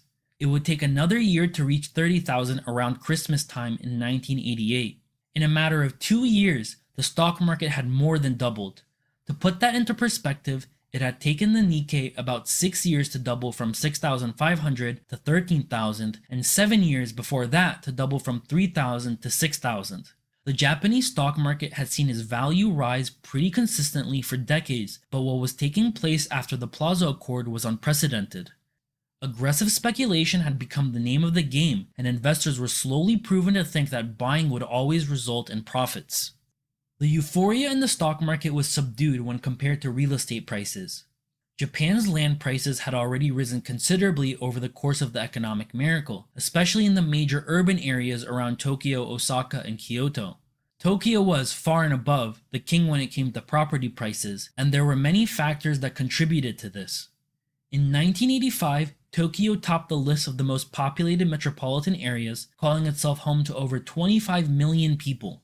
On top of that, it was the hub of Japan. Tokyo was the political, cultural, financial, and industrial center of Japan, as well as a major financial hub for East Asia and the whole world. Imagine if the US cities of New York, Washington, D.C., Los Angeles, San Francisco, and Chicago were combined. That city would sit on roughly equal terms to Tokyo when it came to importance. This reality was reflected in the real estate prices of Tokyo. Room was scarce, demand was insatiable, and higher prices were as expected as the sun rising every day.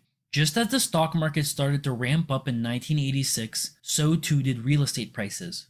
Tokyo saw its land values rise 10% in 1986. 1987 would see land prices increase again, not by 10%, not by 20%, nor by 30%. Demand was so insatiable that a 40% increase wasn't enough. No, in 1987 alone, land values in Tokyo increased 57%. That alone should be proof of a bubble that could drag the economy down, but the Japanese weren't done there. In 1988, land values would go on to increase another 22%. The land values of Tokyo had more than doubled within 3 years. By 1991, some portions of Tokyo had risen over 300% from their starting point in 1985. This phenomenon wasn't limited to Tokyo, though that was where it was most evident. Nationwide, land prices had risen between 50 to 100% depending on the land's proximity to major population centers. Sometimes, just stating numbers and the way they've increased doesn't adequately get the point across. Some examples would go a long way in painting the picture that was Tokyo's real estate market. By 1988, the grounds of the Imperial Palace in central Tokyo, an area slightly larger than 1 square kilometer, was estimated to be worth more than the entire real estate value of the state of California, an area roughly 424,000 square kilometers. If that's not enough of a picture, the land value of Chiyoda, a roughly 12 square kilometer ward in Tokyo, which consists of the Imperial Palace plus some surrounding land around it, surpassed the entire value of Canada. A single ward in Tokyo, which is made up of 23, was on paper worth more than the second largest country in the world.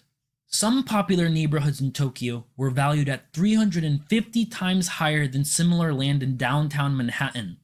Still not enough? The land value of the entirety of Japan was worth 4 times that of the entire land value of the US. To put this into context, the US is 26 times larger than Japan. The effects of rampant speculation spread to the corporate world as well. The previously conservative Japanese firms that had come to dominate global markets through consistent gains in efficiency and prudent risk management went gung-ho to supercharge growth with buyouts and acquisitions that had no potential of ever returning any profit. To add fuel to the fire, the euphoria from the bubble tempted the pursuit of assets that made no economic sense, but were justified along the lines of the prestige and stature that it would bring the purchaser. Leveraged buyouts, where debt was used to finance the purchases rather than cash on hand, was an especially risky method developed in the US in decades prior to facilitate purchases that wouldn't have been done otherwise, and quickly became the main method adopted by Japanese firms in their hurry to acquire any properties that they could get their hands on. The tobacco conglomerate RJR Nabisco, Hollywood movie studios like Columbia Pictures and Universal Studios, the iconic Rockefeller Center and Exxon Building in New York, the Intercontinental Hotels Group, Burberry, the Pebble Beach Golf Course in California, major chemical companies like Reichhold Chemical, Sun Chemicals, and Polychrome, the tire maker Firestone, and technology companies from all over Silicon Valley that produce computers and chips. Deals large and small were happening left, right, and center throughout the economic landscape fueled by the newfound wealth of the Japanese. Newspapers were dominated by headlines announcing Japanese purchases. In 1990 alone, Japanese firms participated in 328 overseas acquisitions and major investments, the majority of which were in the US, and by 1991, Japanese firms had invested $40 billion in leveraged buyouts in the US alone, buyouts that were often risky and assumed the continued existence of the bubble economy that propelled Japan forward. Money was also increasingly thrown at properties, with Japanese investment in the US property market rising from $1.9 billion in 1986 to $16.5 billion in 1988, all of which was used to buy hotels, resorts, offices, and more. The prudent risk-taking and careful considerations that had characterized Japanese businesses for so long were replaced by heedlessness and a careless drive for prestige and profit that would never come to fruition as the Japanese were misguided by inexperience and lacked any sense of caution due to their euphoric sense of optimism about the Japanese economy. Many of the acquisitions were done at overinflated valuations and lacked any real strategic rationale. Any attempt at developing such a rationale was hindered by the lack of due diligence, which was often skipped over to facilitate a faster purchase.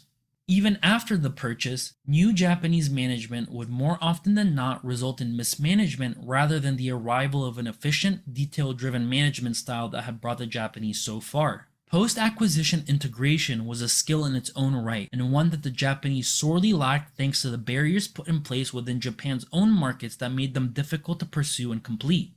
Especially for a foreign firm that has its own corporate culture, the imposition of Japanese expectations would alienate and drive out staff rather than lead to gains in productivity, making integration even more difficult as valuable human capital left the firm to more familiar environments. The result was that many acquisitions would remain separate from the main Japanese company and left to operate on its own. Any gains in productivity and efficiency were missed as the main company's resources and experience couldn't be effectively leveraged. This was especially troubling due to the inflated prices that these companies were acquired at. Japanese acquisitions had become so conspicuous and extravagant to the American public that politicians in Congress started to debate as to whether an effort should be made to tamp down on the inflow of Japanese capital into the US in an effort to maintain US independence in industries that could be considered of national interest like semiconductor production. It had reached the point where the Japanese government started to quietly advise firms to pursue their buying spree in a manner that wouldn't stand out and reach the headlines. Some investments were even made that avoided flashy headlines and sought to engender positive relations between the Japanese firms and the US public, with companies like Toyota investing directly into the US by opening plants on US soil. Even these investments rubbed some politicians the wrong way, as the opening of such a plant would necessarily result in an influx of Japanese imports in the form of robots, tools, and machines that would be necessary to build and operate those factories, imports that would in the short term worsen rather than improve the US's trade deficit. What was causing this sudden surge of speculation and greed? Surely the appreciation of the yen on its own couldn't have given birth to the recklessness that so dominated the Japanese. The cacophony that led to the development of the bubble economy consisted of many factors alongside the appreciation of the yen that all worked together to foment the market into a frothy frenzy.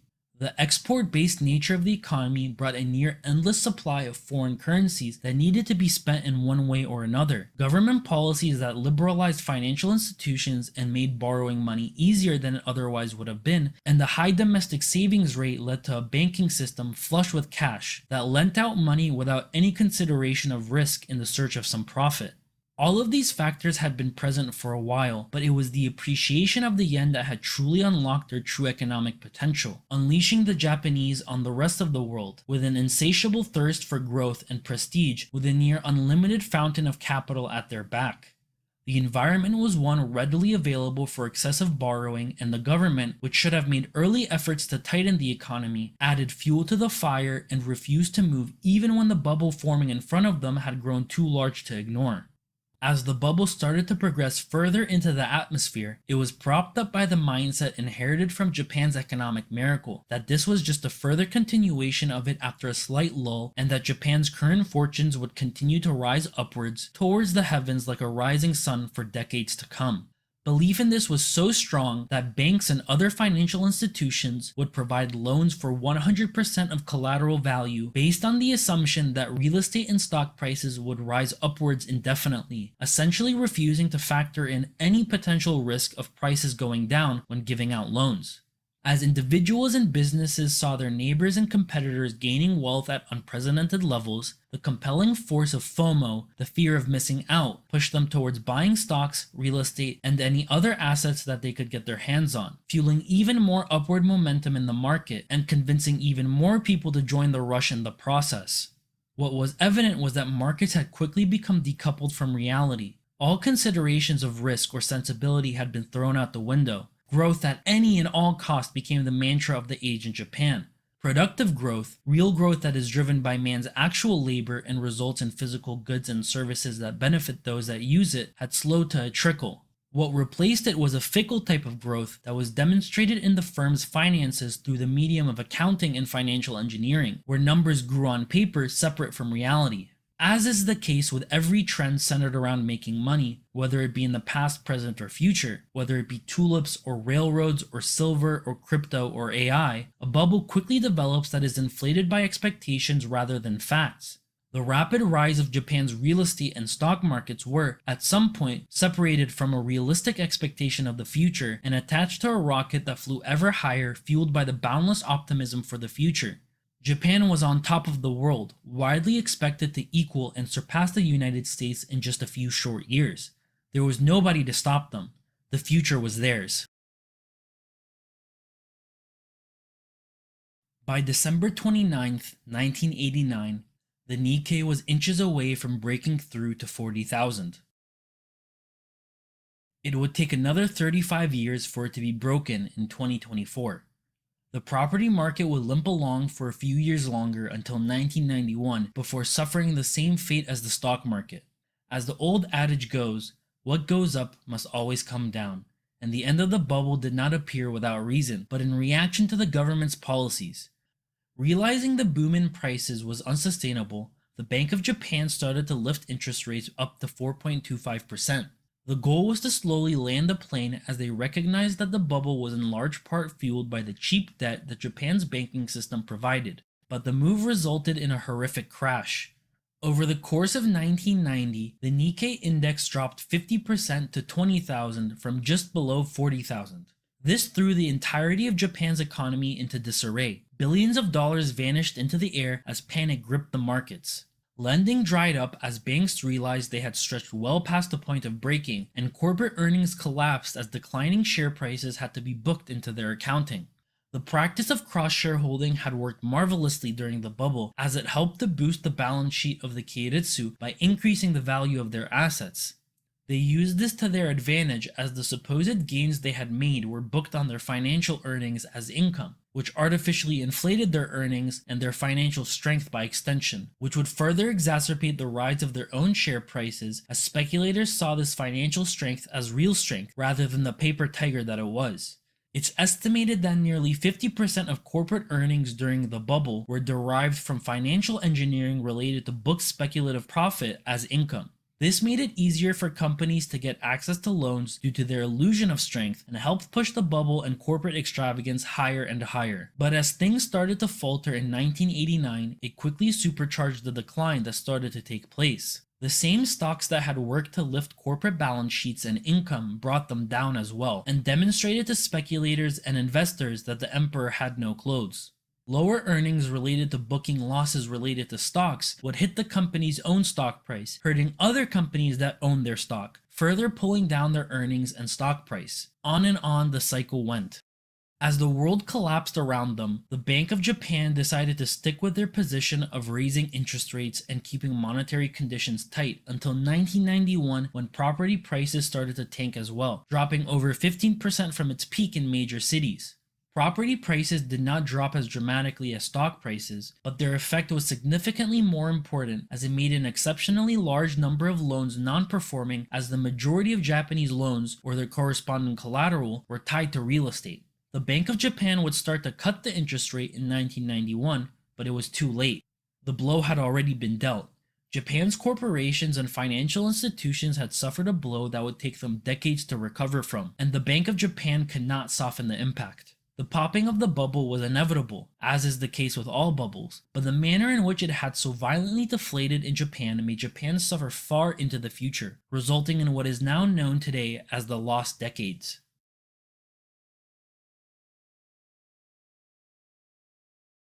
The end of the bubble economy would send reverberations through Japan's institutions and broader economy.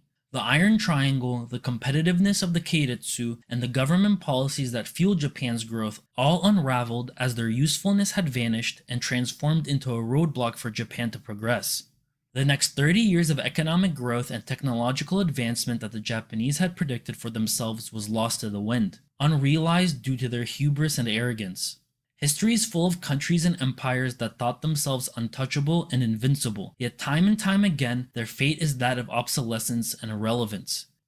Japan's dominance is no longer here, but a remnant of that history has lodged itself into our collective memory and shows itself through our cultural works to this day, a legacy of the awe that the world held for Japan during the 1980s and the way that translated into our works of fiction.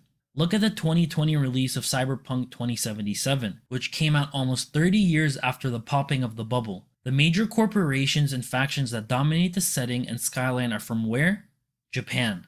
While the memory of Japan crystallized around the peak of the bubble, the reality that Japan faced was not quite as exciting. The decades since the crash would go on to be referred to as the lost decades, in reference to the stagnation that was experienced as opposed to the expectations that had took hold of society during the bubble economy itself. The collapse that Japan witnessed was so brutal and enduring that property prices would not recover to their bubble levels until 2018, a whole 27 years later, and the stock market, which had suffered an even more catastrophic collapse, dipping as low as 8,000 or 80% down from the peak during the financial crisis of 2008, wouldn't recover until 2024, 35 years after the peak. The financial system and institutions that had given Japan a comparative advantage in decades prior would now hold them back for decades to come. The vast network of interconnectedness and cross-shareholding between keiretsu firms that was so prevalent throughout the entirety of Japan's economy made banks loan to their affiliated firms that were troubled and struggling, loans that would have never been made in any other environment. These struggling companies were mostly in the real estate industry, but many were also in other sectors but had decided to invest considerably into property and the broader real estate sector. This throwing of aid at sinking ships further aggravated the problem that the financial system was facing. Non-performing loans, loans that won't be paid back in full, had already clogged up the portfolios of Japan's banks, putting them in an extremely precarious situation. Because of the relationship between the banks and firms that borrowed from them, the banks couldn't allow their affiliates to fail, making them required to continue funneling loans into those companies with the expectation that they would never get paid back. As this progressed, banks became more and more obliged to continue lending to these zombie firms, since so much of their capital had ended up being tied to them. Letting them go under would result in the wiping out of all of the capital that they had so unwisely invested into those firms. These zombie firms that remained on life support would become a drag on the economy, draining away funds that could have gone towards more productive efforts. It was reported by Japan's Ministry of Finance that Japanese banks and other creditors held about 40 trillion yen worth of non-performing loans, worth more than $400 billion today. Of these loans, 30% were regarded as uncollectible. The Ministry of Finance also claimed that there were another 8 trillion yen worth of loans, about $80 billion worth, that were also highly questionable and unlikely to be paid if you used a more rigorous standard. That makes the size of non-performing loans within Japan 48 trillion yen. For some reference, Japan's total M2, the broader definition of the money supply, was about 500 trillion yen at the time, which means that 10% of the entirety of the money supply was held up in non-performing loans. Loans that were mostly held by 21 of Japan's major banks, who had to suffer continual credit downgrades after previously being known as the most financially secure banks in the world. This entire non-performing loan problem and the maintenance of zombie firms was possible because of government policy. Rather than letting these loans go to zero, clearing out the system, and reopening at least the possibility of the return to a normal environment, the Bank of Japan would ease the monetary system in an effort to stabilize the financial system, making loans and money more accessible to banks and businesses in the process. Interest rates would slowly move downwards until 1998, when the rate set by the Bank of Japan would reach 0%, an unprecedented number in history. What this really meant was that the Japanese government had adopted a policy of pretty much just printing money to keep their stagnated economy propped up. Money was almost free to borrow. The reasoning behind the move towards 0% interest rates is simple. After the bubble burst, liquidity in the market dried up. Investors and companies, bidden by falling asset prices, were wiped out. Those that survived became increasingly fearful of risk when it came to speculating on asset prices. This led to a dearth of liquidity, a necessary factor for financial markets to operate properly. In order to provide liquidity, the government started to increasingly borrow, i.e. print money, to pump it into the economy and maintain the infrastructure and social security services that the population had come to rely on.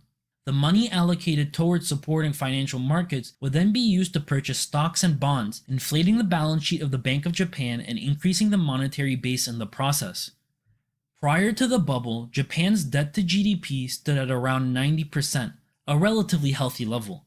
Since then, the ratio has slowly risen, reaching 240% in 2024, a totally unrecoverable number. This is partly driven by increased spending on social services driven by an increasingly aging population.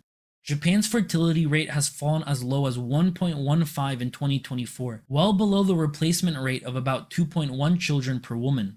A rising percentage of the population being elderly has a massive detriment on the economy and the government's budget, as senior citizens often stop paying taxes and increasingly require more from government welfare versus someone young. A larger share of the population being elderly means a smaller portion of the population is of working age and paying taxes to the government. For the youth that do remain, the guaranteed careers that used to be offered by Japanese companies no longer exist at the level they once did. Japanese companies started to reduce the size of their incoming hires, with half as many graduates being hired in 2003 versus 1997. On top of that, companies would prefer hiring a part-time or temporary contract employee rather than a full-time one, further shrinking the tax base of the government. An increasing burden that necessitates increased spending and a lower population base that pays taxes puts the government's budget in a precarious position. More and more spending has to be sourced through debt rather than from taxes. The zero interest rate policy set by the Bank of Japan created an environment where the government can maintain its social services without going bankrupt, and Japanese firms like the previously mentioned zombie firms could continue to operate unprofitably while keeping themselves afloat with loans that they know they can never pay back. In any other economy, a 0% interest rate would have led to an increase in investments, productivity, and economic growth. Unfortunately for Japan, this was not the result. It instead led to the stagnation of the economy, subjugating Japan to decades of lost economic growth. Japan's economy has grown 1% on average since 1991, a far cry from the double-digit figures from the economic miracle. As Japan has faced disaster after disaster, the stagnation has become more and more entrenched. The Asian financial crisis of 1997, the dot-com crash of 2001, the financial crisis of 2008, the Fukushima nuclear disaster of 2011, and most recently, the pandemic of 2020. Each has led to increased debt levels and greater levels of printed money. Japanese competitiveness has fallen in the face of rising stars like South Korea, Taiwan, and greatest of them all, China. Japan's share of global GDP has fallen from 15% in 1991 to less than 4% in 2024. The government's monetary policy served its purpose in lifting a load off of the banks, but the hit from the bubble and the loan portfolios that they inherited was so severe that drastic measures had to be taken, all while maintaining their keiretsu members. Many of the banks either went out of business or merged, transforming Japan's fragmented banking system into one dominated by three megabanks: Mitsubishi UFJ Financial Group, Sumitomo Mitsui Financial Group, and Mizuho. The growing pains that surrounded the development of the megabanks convinced many throughout Japan that the keiretsu system of old had gone long past its expiration date and started an unraveling of the keiretsu alliances that had characterized Japan under the economic miracle. The unravelment did not end with a complete decoupling between firms, but rather a move away from centralization towards decentralization, where companies were nominally under the same parent, but rarely interacted with each other as they had in the past. Some companies maintained their relationship with the central keiretsu bank, but many, like Sharp Corporation and Toshiba in the 2010s, started to instead turn towards foreign investors for capital injections into their business when they faced difficulties. However, just enough of an interconnectedness remained between the surviving members to facilitate the continued provision of life support to the firms that couldn't maintain profitability, just enough of a relationship to justify the continued dragging down of the keiretsu against all economic sense. Where once Japanese companies used to dominate and several were found amongst the world's most valuable companies, now only one remains in the world's top 50 companies by market cap, that being Toyota.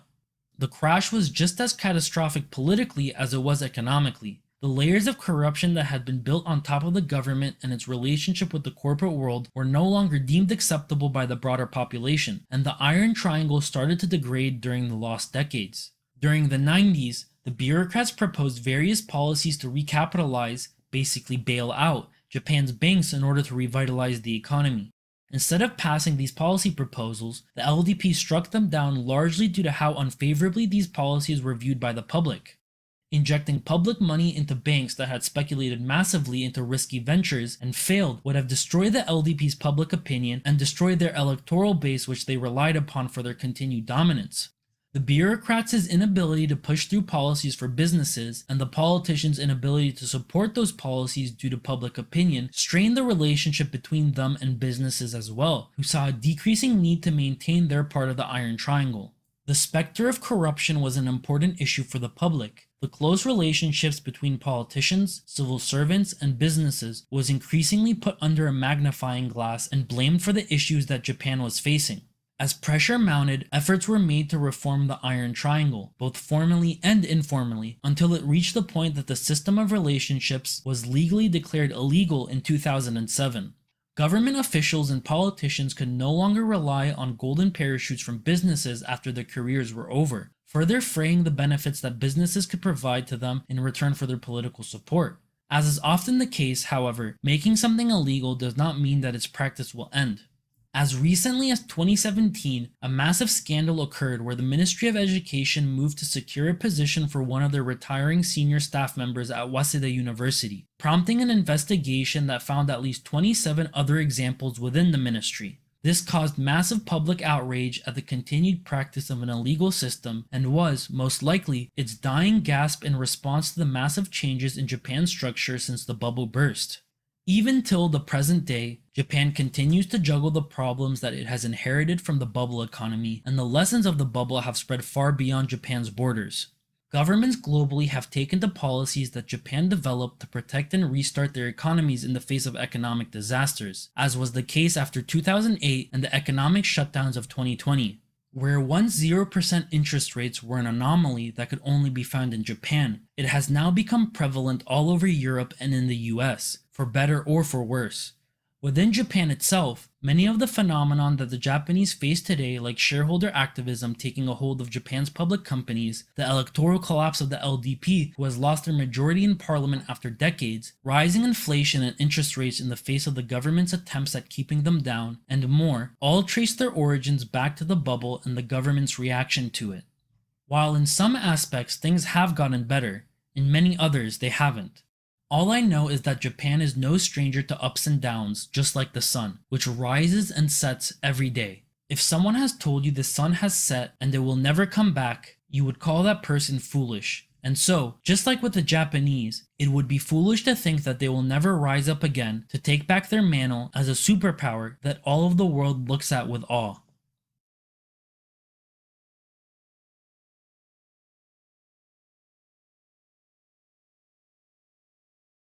History is worthless if we fail to learn any lessons from it, and this period of Japan's history happens to be especially rife with tales of caution for those that dare listen. While working through this video, I can't help but constantly think of the parallels that exist between Japan's bubble economy and the world we currently live in. Largest of all is the prevalence of debt. Debt everywhere and anywhere, hidden and obvious in every aspect of our life. If you look at the broader economy, all you see is an increasing appetite for risk in the pursuit of profits. You can see it in our financial institutions with the government decreasing oversight and regulations, while banks lower their risk parameters with the newly unlocked capital available to them. At the same time, they increasingly push debt onto everyday individuals. If you buy it, they'll find some way to finance it for you, even if you can't afford it. Auto loans, mortgages, credit card loans, buy now pay later, and more are just methods to push consumers to spend, especially when they can't afford it, all while earning fat profits from you in the process. Then there's private credit, an opaque black box that we don't currently know the true extent of. But rest assured that our financial institutions smelled profit and ran headlong into it with no regard for risk and the possibility of losses, just like they did with mortgage-backed securities before the Great Financial Crisis. In 2025, some major bankruptcies have shaken the private credit market, and, as Jamie Dimon said, when you see one cockroach, there's probably more. The signs of systemic risk are obvious, but our government and the agencies that are meant to regulate these markets are asleep at the wheel, or, worse yet, aware and actively ignoring it. You can also see the appetite for risk in our largest corporations, those being Nvidia, Microsoft, Google, Amazon, Oracle, and Meta, alongside smaller startups that have gained massive influence, like OpenAI, who resort to increasingly complex financial transactions to finance their capital expenditure into AI projects. Like Ouroboros, They use financial engineering to shuffle around money between themselves and increase their interconnectedness and reliance on each other to fuel their supposed rocketing growth. Billions and billions of dollars are being spent on projects like data centers, driven by the fantasy of profits, all while they lay off thousands of workers in the name of efficiency.